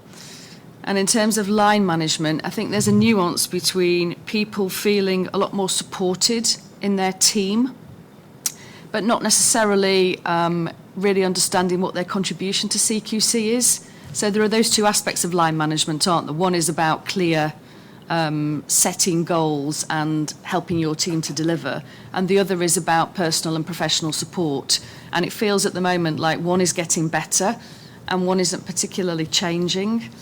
And I think we'd all recognise that successful transformation programmes, may well look at systems, processes, data, but the thing that really makes them work is culture and change, and that aspect isn't there yet. And I didn't want to denigrate all of the good work that's been done around the transformation programme, but these results mean that those two things need to come together. And then my question is, and I don't know whether Paul wants to comment, but I think there are different sections of our staff who, as you say, will have variable results, and we don't have those yet. but it would be good to delve into them at some point and ask if there are any particular teams or categories of staff for whom the results are worse. So I went to a Disability Equality Network meeting some time ago where some of the survey results were worse for colleagues with a disability. And I think whatever the answers are to that variability, it would be good to look at them, not necessarily in a public board, but to have a discussion offline about those. So thanks. Thank you. Can I bring Stephen in and then Mark Saxton? Stephen. Thanks, Peter. Firstly, I do think as sort of non-execs, we should recognise and thank colleagues for some really strong results in this. I thought the results about teamwork, very strong sense of team and the team functioning well was really strong. The questions about values are very strong, and all credit to the executive team for getting some big improvements in your direct leadership results. So I think there's some really strong positives in all of this. The one, Jill, I really wanted to pick up on was the juxtaposition between a very low result for change is managed effectively, just at the point we're in the middle of a huge change programme, and the very, very positive results for the quality of team management and people's confidence in their team managers. Where that's taking me is to wonder whether some of the sort of the change management, the communication about change needs to cascade more through the management chain, because that's where people's confidence lies. They may trust more, believe more what their own team managers are telling them than they will any sort of central diktat from HR. So I'm just interested in whether there's something we could work on around that combination of currently low confidence in change management, but high confidence in team managers. Thanks. So I'm going to ask Ian to respond to that particular point in a moment, Stephen. Let me just bring Mark in, and then we will go to Ian and then back to Jill. Thanks, Chairman, and thanks, Jill. Nice to see you again, and thanks for a very full report. I echo a lot of the comments that my colleagues have already said, so I won't repeat those. But what I wanted to, I will repeat one, which is the one Stephen said, that there's some really good responses here, the top 5 questions and the 5 most improved questions particularly, so congratulations to the team for doing that. But there are challenges that have been highlighted already. What I wanted to suggest was, are you going to consider looking at our people plan as a result of this survey? Because it seemed to me, we've got line management capability in the people plan, and we've got some great line manager feedback in this survey. So, I wouldn't be playing with that. But I wondered whether, in terms of employee experience in the people plan, whether we shouldn't be looking to focus around valuable contribution and culture as a real part of that. And I wonder whether in inclusion, which is in the people plan, whether we shouldn't be looking at well-being and support for ways of working. So I just wonder whether that's in your mind to look at the people plan, reflect on the learnings from this survey, and then be in a position to communicate some really strong actions as a result of the survey, but in a way that's both strategic and operational. Thank you, Mark. So Ian and then Jill to wrap up. Thank you. Thanks. Just a couple of responses on a few of the things. I think the feedback point, people are being confident, actions being taken is I suppose disappointing on one level, but on another level not unsurprising. If you think about what we did in 2019, we recognised that issues around leadership, issues around having the right tools to do the job were two particular things where we spent a lot of time and energy, and we've been rewarded with, I think, a recognition those things have improved. I think what we've not then done is looped that back round in a very you said we did kind of way. So I think it's, as Jill identified, there's definitely an opportunity to do that. This change point is interesting. Is an interesting one, I think, because when you talk to frontline teams about change and ask them to give you an example of when things were not done well, the examples are almost always around short-term operational and tactical changes. So, we changed the guidance on topic X and it wasn't well communicated, would be an example that we get given. So I think there's a danger of conflating the transformation program with change. I think when you ask people about change, they're often talking about two things at the same time. So I think we've got an awful lot of work has gone into communicating what we're doing around transformation, and that has taken, and we've deliberately tried to take people on a journey. But a lot of those things for many people is just not real yet. They haven't moved teams yet. They haven't got new technology yet. They're not using a new methodology yet. That is starting to going to happen over the next few months. But when people talk about change, they're talking often about examples from a number of years ago, and they're talking about examples where we've made short-term tactical changes. And obviously during the pandemic, we have made a lot of those short-term tactical changes because we've had to stop doing a lot of the things that we were doing and start doing something completely different. I do know there are inspectors that see crossing the threshold as a unit of, as the unit of activity that we do. They are less convinced perhaps by looking at data and by doing remote monitoring type activity. That is not something which is universally shared, but it's something that we know we need to keep demonstrating the value of those sorts of approaches.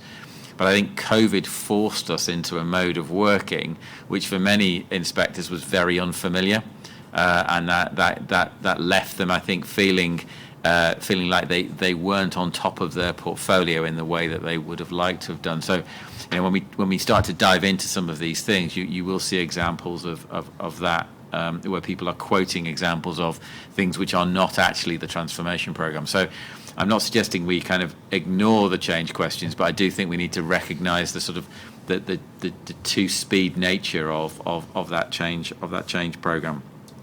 Point.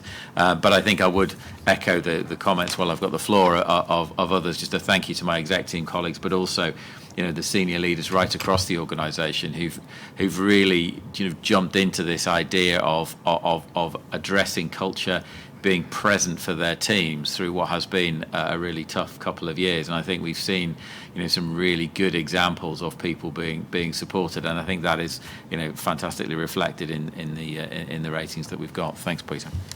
Great, thanks. Jill. Thanks. I'll try and address most of the remaining points that were raised. I think there's some really valuable comments from colleagues which reflect the complexity of the nature of the feedback that we have. So this is, in addition, it's higher than 2,000 people telling us how they individually experience working for CQC. So when we amalgamate it up together, there are always going to be some sort of slight complexities and sort of pause points around, well, this says this, but something else says something ever so slightly different, which may feel like it's contradictory at times. I won't go over the sort of the point that Ian has raised around sort of change, and Kirsty may want to come in and reinforce it, but I think Ian's probably adequately sort of covered off what we experience as a sort of a bit of an organisational complexity around how people are experiencing day-to-day change as opposed to ongoing transformational change.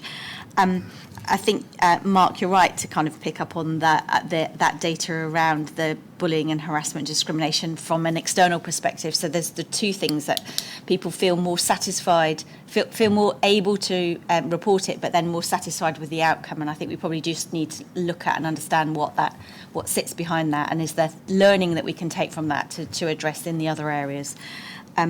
Sally, I think you make a really valuable point about the variability. We're getting the data through now. It takes a while for us to pick up sort of whether there's an impact in different areas of the organisation. organisation, not just in different functional specialisms, but also is there a grade issue where some people have responded differently? Is there something to do with protected characteristics, which is what we're looking at now in terms of data? So happy to bring that back to a board discussion in the future if that's an appropriate thing for a private board discussion. Happy to do so. And then I think Stephen's point around kind of are we managing to our best endeavour, and I think that was my intention by saying we want to look at how we can cascade things more clearly through the line. So we know we've got colleagues who have good trusting relationships with their line leaders, so can we better equip those line leaders to be the conduits for corporate messaging in the way that perhaps we've done it at a more senior level as it stands. And I think finally, Mark, yes, I mean, you and I have regular conversations about the people plan. This is our opportune moment for refreshing it, for thinking about this data against a whole range of other data. How do we use that as a vehicle for demonstrating our people agenda for the future, given that the plan is nearly a couple of years old now? So that, I think, has probably covered off most people's questions or comments. Great, thank you. I just want to thank Paul. You haven't said a word, but you did all the work, so thank you very much indeed, Paul. And thanks, Jill. That's great. Good. And Chris, I think your guests are sitting outside?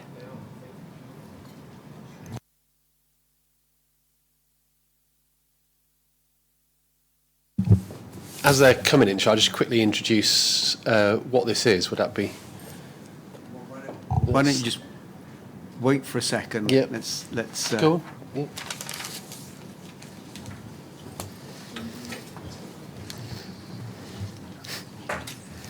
Hey.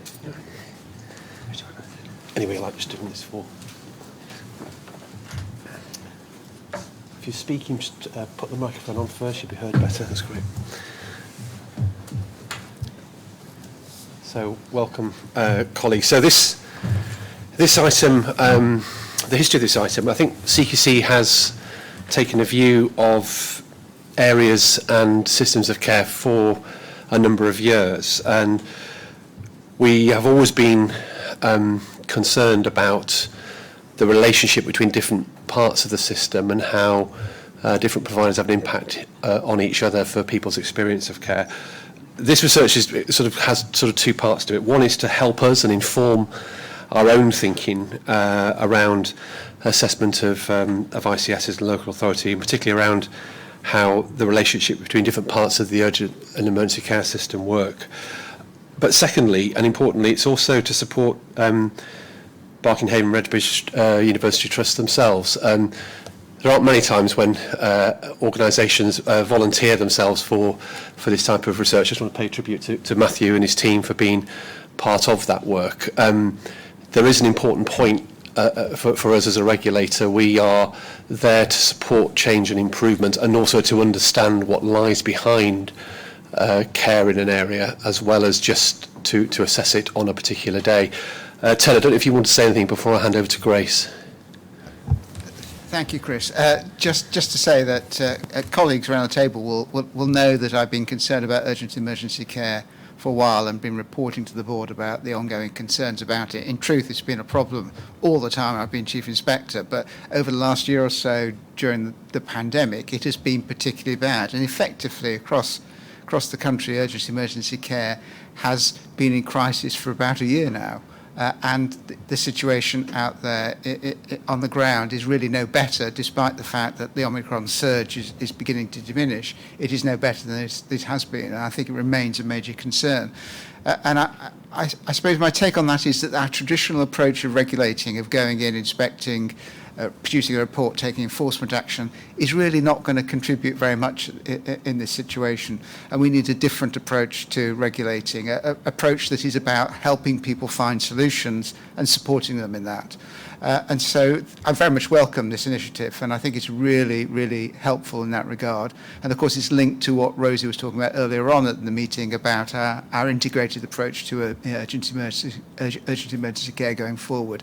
So I really look forward to this discussion. Back to you, Chris. Great. Well, I'll hand over to Grace to talk through the results. Yes, put that on. Yeah. Hi, I'm Grace Taylor, and I work in the Public Engagement and Insight team at CQC, and our team led on this research in partnership with BHRT. So I'm just going to give a really high-level summary of what we found on the research, and then I'm going to hand over to colleagues from BHRT to talk about what this means for them and some of the next steps that you're considering locally. I appreciate that there are a few statistics that I'm going to be talking to, so there is a link to some slides if anyone needs any visuals to look at whilst I talk this through as well, so feel free to have a look at them. So just a real little bit of background. This research took place in December between the 11th and the 19th at King George and Queen's Hospital. The research was done in person. We spoke to 422 people whilst they were actually accessing A&E that day. We looked at different ways that we could do this research. So we looked at working with organisations like Local Health Watch, for example, in the area. But ultimately, especially due to COVID at the time, it made sense to work with a supplier like Ipsos Mori. So we worked in partnership with them as well. And I think it's fair to say we all got together and designed the methodology and questions and how we would approach it together. And it worked really well. So I'm just going to really quickly go through what we heard, just so people have that at the top of their mind.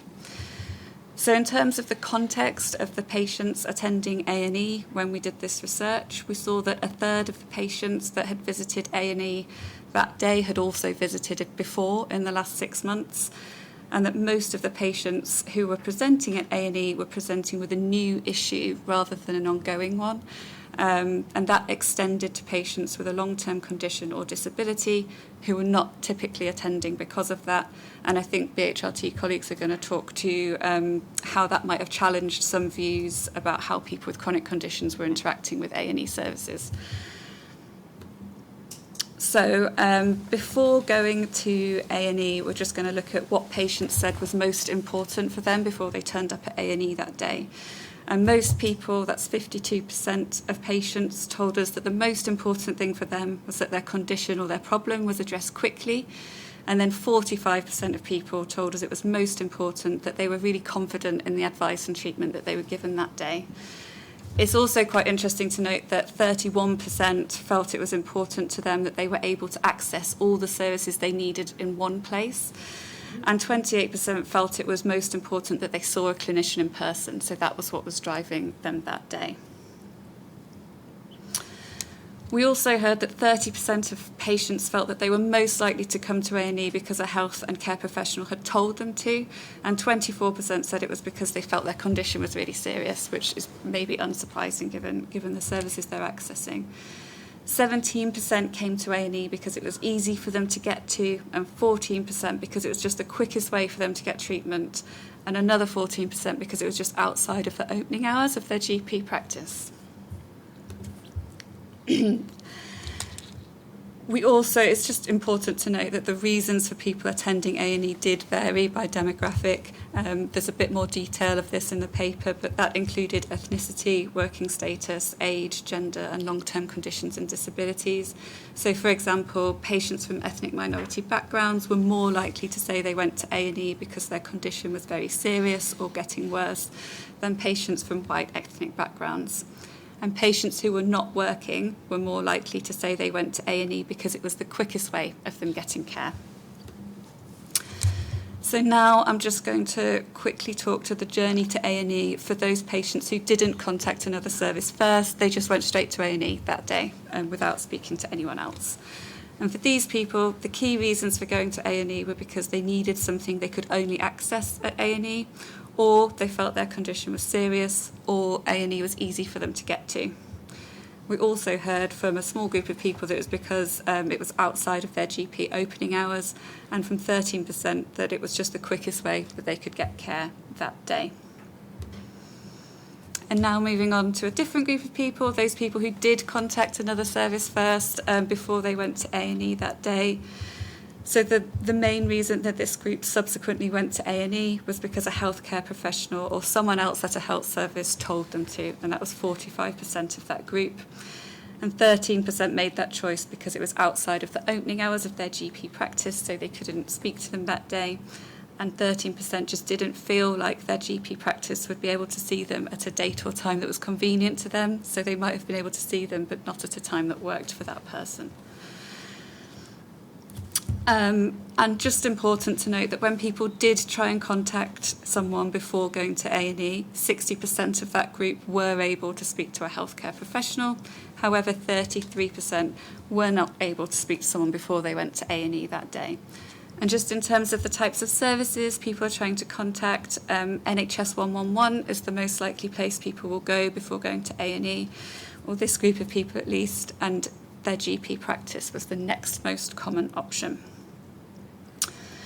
So now I'm just going to quickly talk about what happened for those people that tried to contact a service before going to A&E, but they just weren't able to speak to anyone. So for these patients, they went to A&E because there weren't any appointments available when they tried to contact their healthcare service. That was 35% of people. Or they weren't able to get through to the service that they were trying to contact. We also heard from 15% that they just weren't able to see, speak or chat online to someone quickly enough for them, or they weren't able to see someone in the preferred location.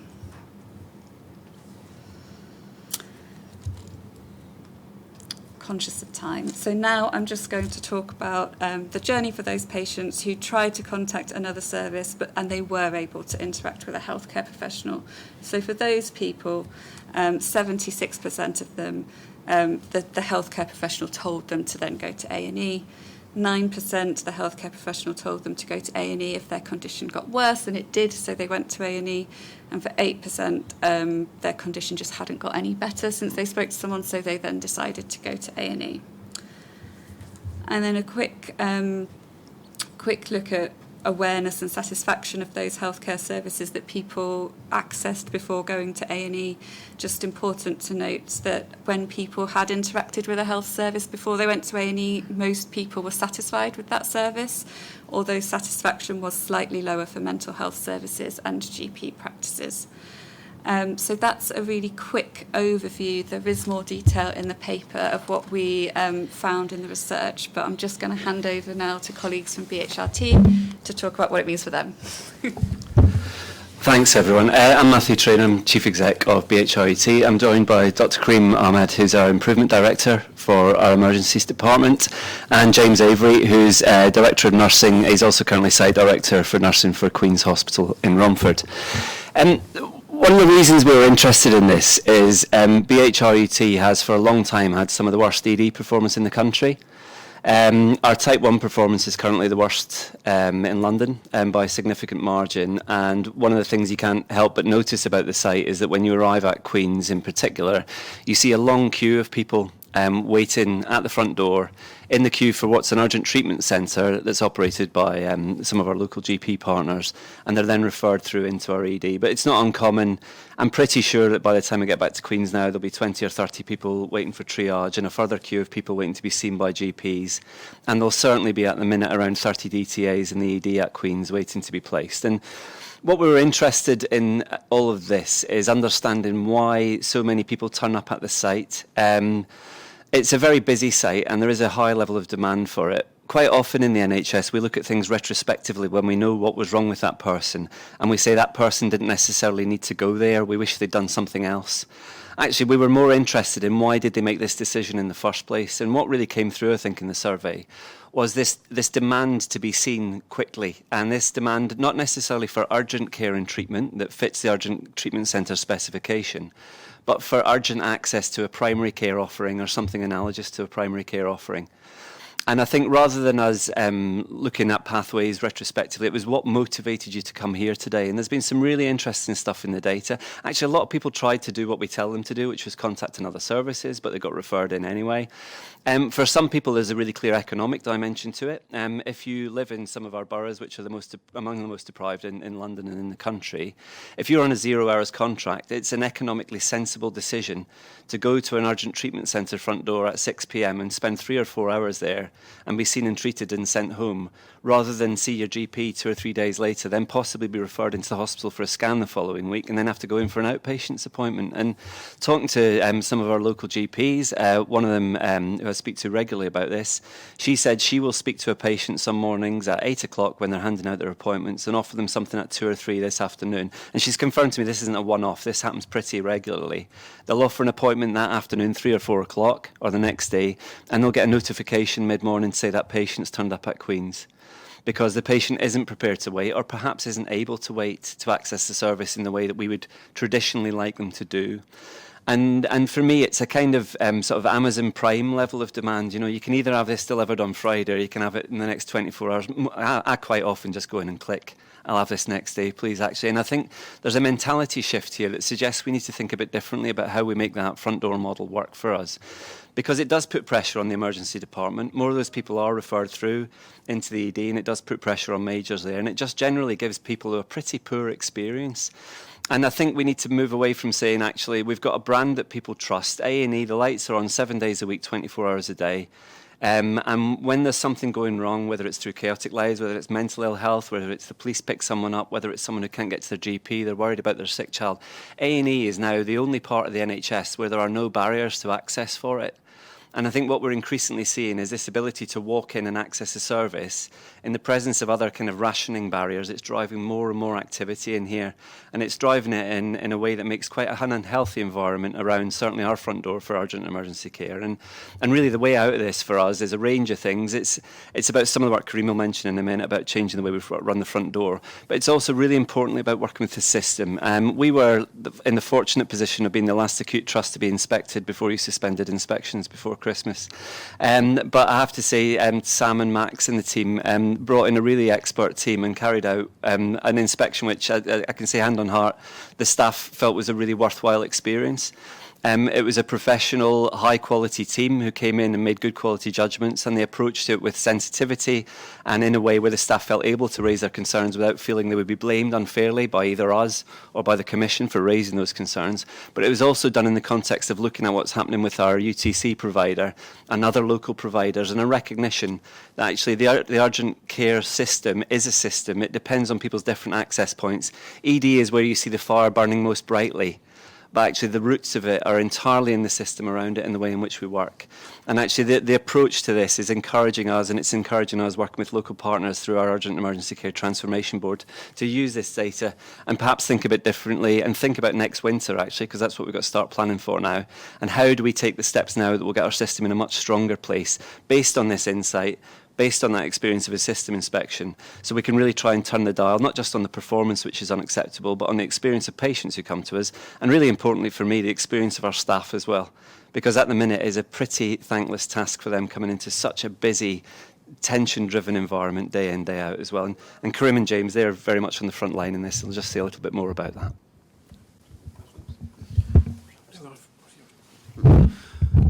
Yeah, so in terms of the front door, one of the things that came through on the back of the visit is a real identification of the need of different parts of the system to be working much more closely together to produce a patient pathway. So if you think about some of the patient stories that we've just heard, those patients are accessing multiple services and then are arriving at the front door of what they think is an accident emergency department, but actually is a much more complex system.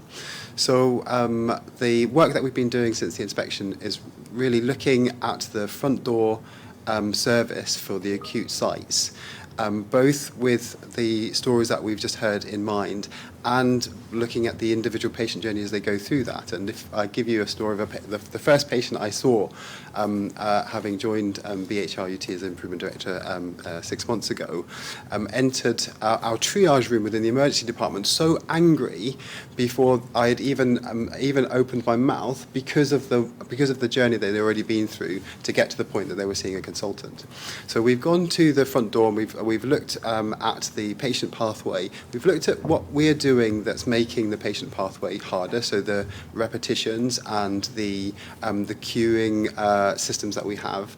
And we've identified those areas where we think that we can remove some of that inefficiencies and created a patient pathway which is really about what's the absolute task of this point of the pathway, how do we make sure that there is no repetition and no excess queuing, and how do we move the patient as quickly as possible to the place where they are most likely to go to.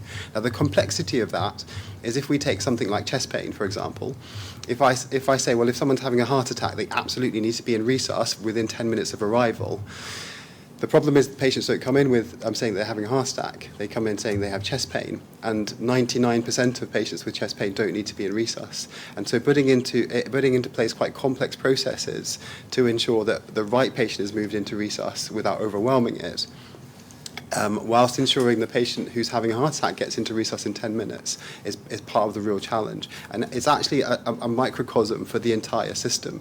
So what we have in our urgent treatment centre is a very high volume of patients coming through in a centre that was originally designed to remove the urgent care patients who are going into the ED out of the ED into an urgent treatment centre. But actually what we think that we're seeing in our urgent treatment centres is a very, very high volume of patients who are actually now choosing or are unable to access primary care or urgent primary care, so are choosing to attend the urgent treatment centre. That's then having the onward effect of the urgent treatment centre being overwhelmed themselves, and the kind of perverse movement of patients who would have been urgent treatment centre back into the emergency department to help cope with the primary care or urgent primary care demand that we're seeing in the urgent treatment treatment centre.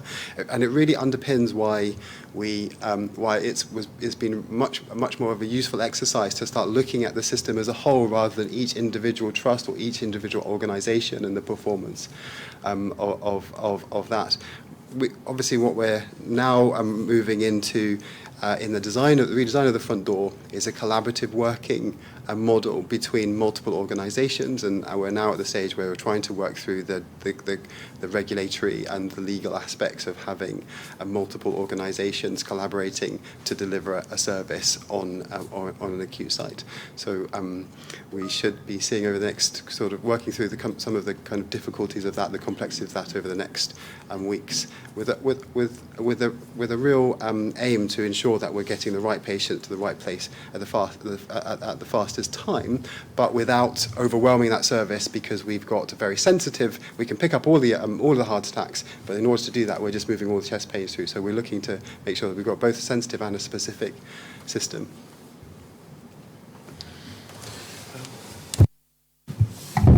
So just so hugely valuable piece of work, and thanks to Grace and team for producing it.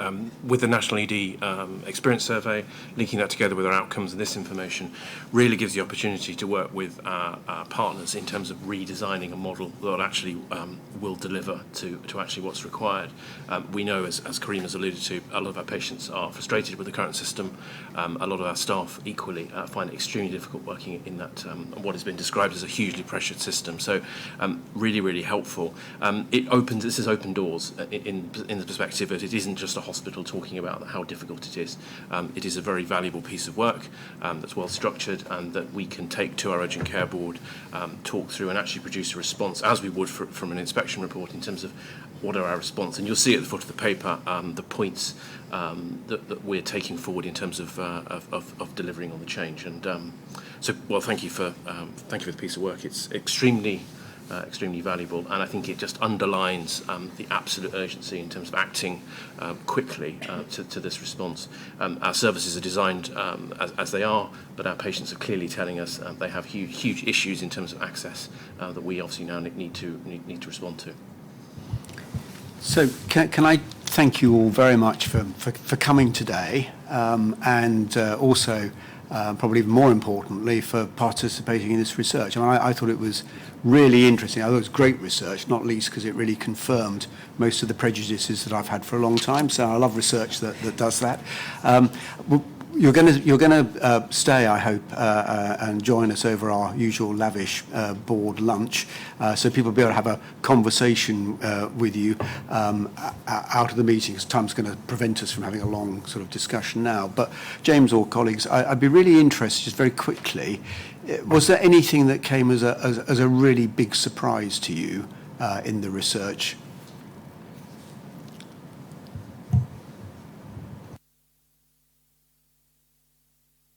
I think the main thing that surprised us was the number of people who'd actually spoken to another service before coming to us. I think we had a premise that we were seeing quite a lot of people who'd not bothered with that actually, but the onward referral numbers were higher than we thought they would be. I think lots of the rest of it was consistent with the impression we had of how the local system was working. I should also say that there's no sense at all of us as a trust looking at primary care locally and saying you should be doing more than you're currently doing. They are also incredibly busy. I think what we can see is an overheated system as a whole that's manifesting in this one place. But by and large, I think the findings, as you say, it supported a lot of the thesis that we had going into the process. That's great. And another one of my prejudices is that the whole system is overheated, so I agree with that as well. Look, I think we could spend the rest of the day talking about it. But Ted wants to say something. I always do as our Chief Inspector of Hospitals. Well, thanks, Peter. I mean, I think it's a fascinating survey, and it's great hearing your reflections on it. And I think it does reinforce what you were saying, that this is a system issue. This is not just about the emergency department front door and urgent treatment centre front door. It is actually understanding what motivates individual people to make individual decisions about seeking care. There has been a tendency in the past to describe some of these attendees as inappropriate attendees, which I always think is very unfair, because if you actually look at the individual, they're often taking entirely the right decision for them, not the right decision for the system, but the right decision for them. And, you know, what more can we ask of people, that they take a rational decision in their own interests in these circumstances? And if the system can't cope with that, then the system needs to change, and it needs to understand what people are seeking. And I think there's some real indications from this survey that can help in that direction. It seems to me that people sometimes are, you know, seeking an X-ray or a blood test, or perhaps to see a specialist, and they can't do that. There's no way they can do that apart from going to an A&E department, which, you know, doesn't seem at all sensible to me. And I think, reading between the lines of your survey, I think some of it may have been people seeking a face-to-face appointment when so far they've only been able to access a healthcare professional through a telephone. And I just don't think we understand the dynamics of that. We assume that people are very happy with telephone calls, and it's interesting, people did say they were happy with NHS 111, but actually if you look at their behaviour, you kind of think, well, actually, they may say they're happy, but they're not being reassured by the episode, and that must be the issue we need to look at. So I think we do need to understand this behaviour much better, and it's not going to be the same in each part of the country. And I think these surveys need to be done locally all over the place, so we understand motivation in different parts of the country with different populations. Last word to Chris. Just to say, once again, thank you to Matthew and his team for taking part in this survey. Ted's absolutely right, though, and our aim is to do a number of these surveys with organisations to help understand the local picture. And I say this will all help contribute to how our understanding and oversight of ICSs, which I think is an important part of this. But I think the key point to remember is this is not people doing the wrong thing. It's people doing an entirely rational thing. It's how does the service respond collectively to the way people are using services, and how do we think about the way in which we set services up locally to meet people's needs. Great. So sadly we do need to move on, but I hope you can stay for lunch, because I think a load of us would love to sort of continue the conversation. I'll have a wager with you, Chris, that when you do the surveys around the country, there will be the same issues. The proportions will be different depending where you are, but the issues will be the same. We'll see. Great. We've got about 10 minutes more business, and then we'll be with you. But if we can move on. Sally, while Louise is going to join us, do you just want to do the ACGC report? Yep, thanks, Peter. So this is just a short report from our quarterly Audit and Corporate Governance Committee. There's nothing fundamental to report. Our internal audit programme is progressing as we get towards the end of the financial year. And there were no high-risk reports. We expect that programme to be finished. The National Audit Office, our external auditors, have highlighted no particular concerns as we look forward to producing the annual report and accounts in the summer, although we remain concerned about the timetable for laying not just CQCs but many sets of accounts due to local government pension audits, and we'll try and keep up the pressure there. We have addressed all the points that we needed to as an organisation coming up to the year end, and we had a discussion about the recent board effectiveness review and what that might mean for our committee, but not really anything risky or contentious to report, Peter.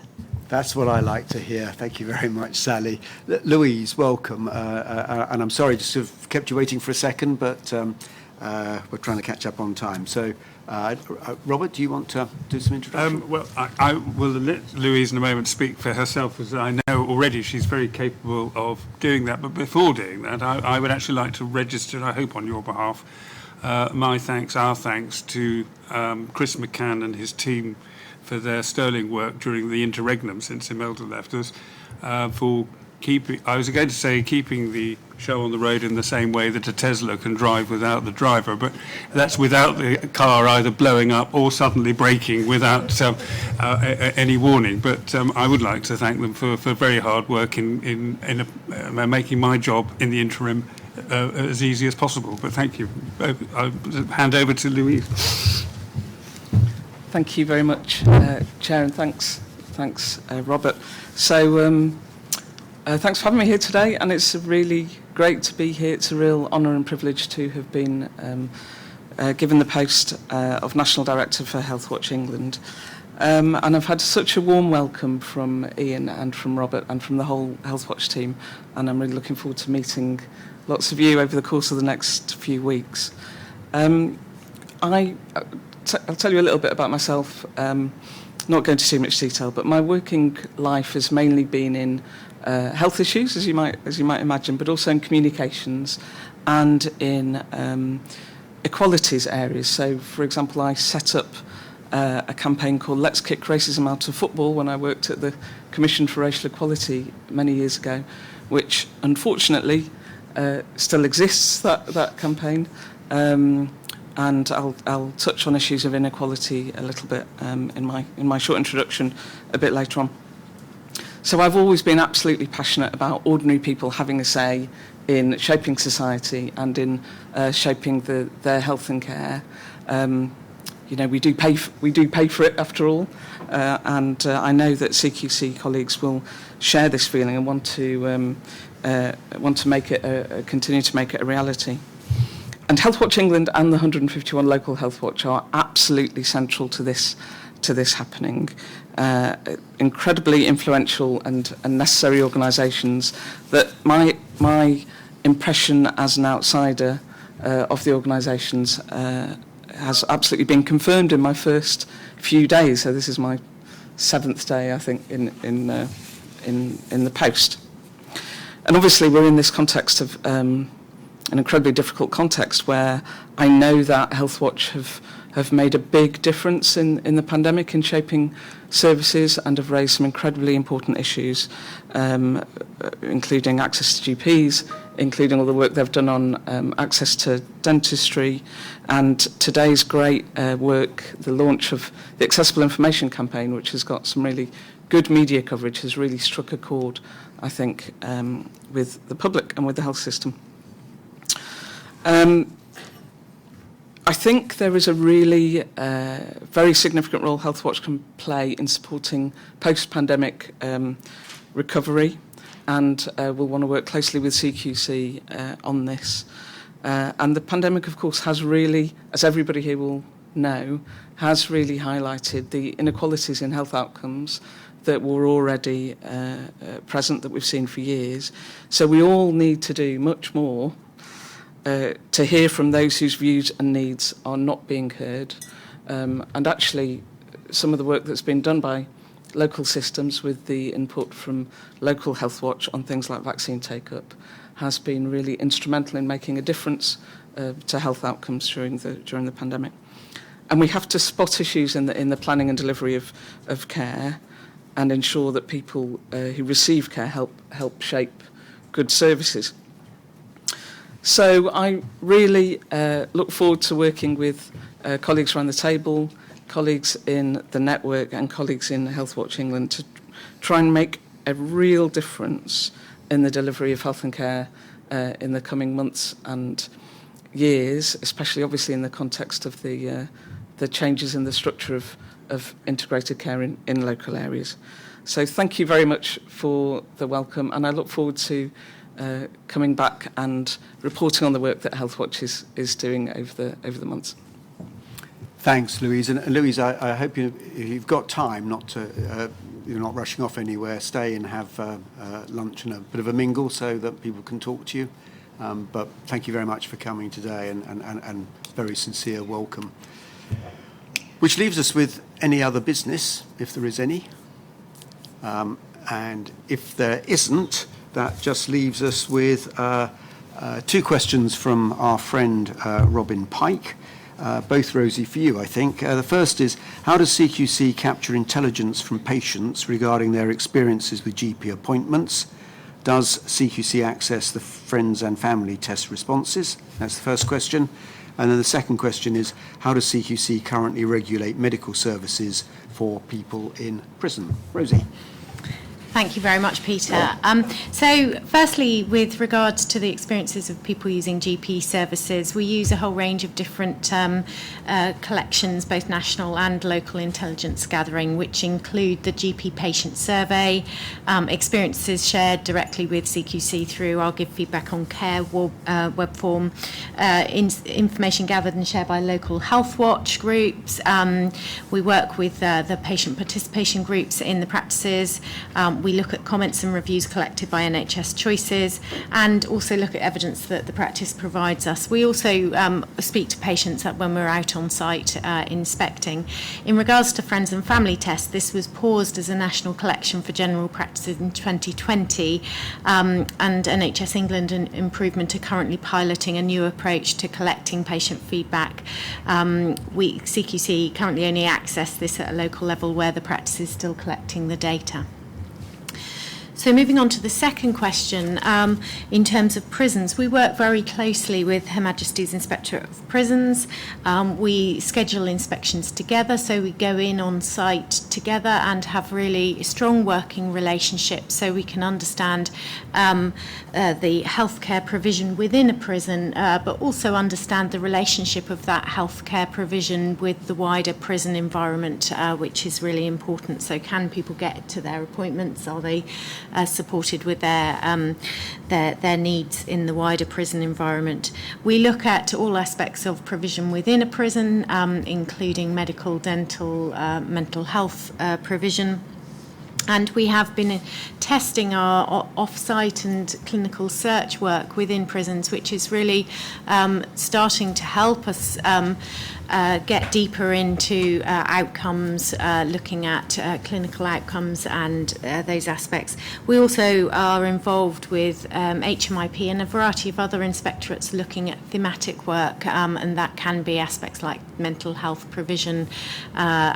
We work looking at a whole variety of transfers of care between when people are in prison and out of prison as well. So a whole variety of work. Thank you. Great. Thank you, Rosie. And that is the end of the public board meeting. Thank you all very much indeed. And those of us that are here for the seminar this afternoon, we start at 2:15. Thank you.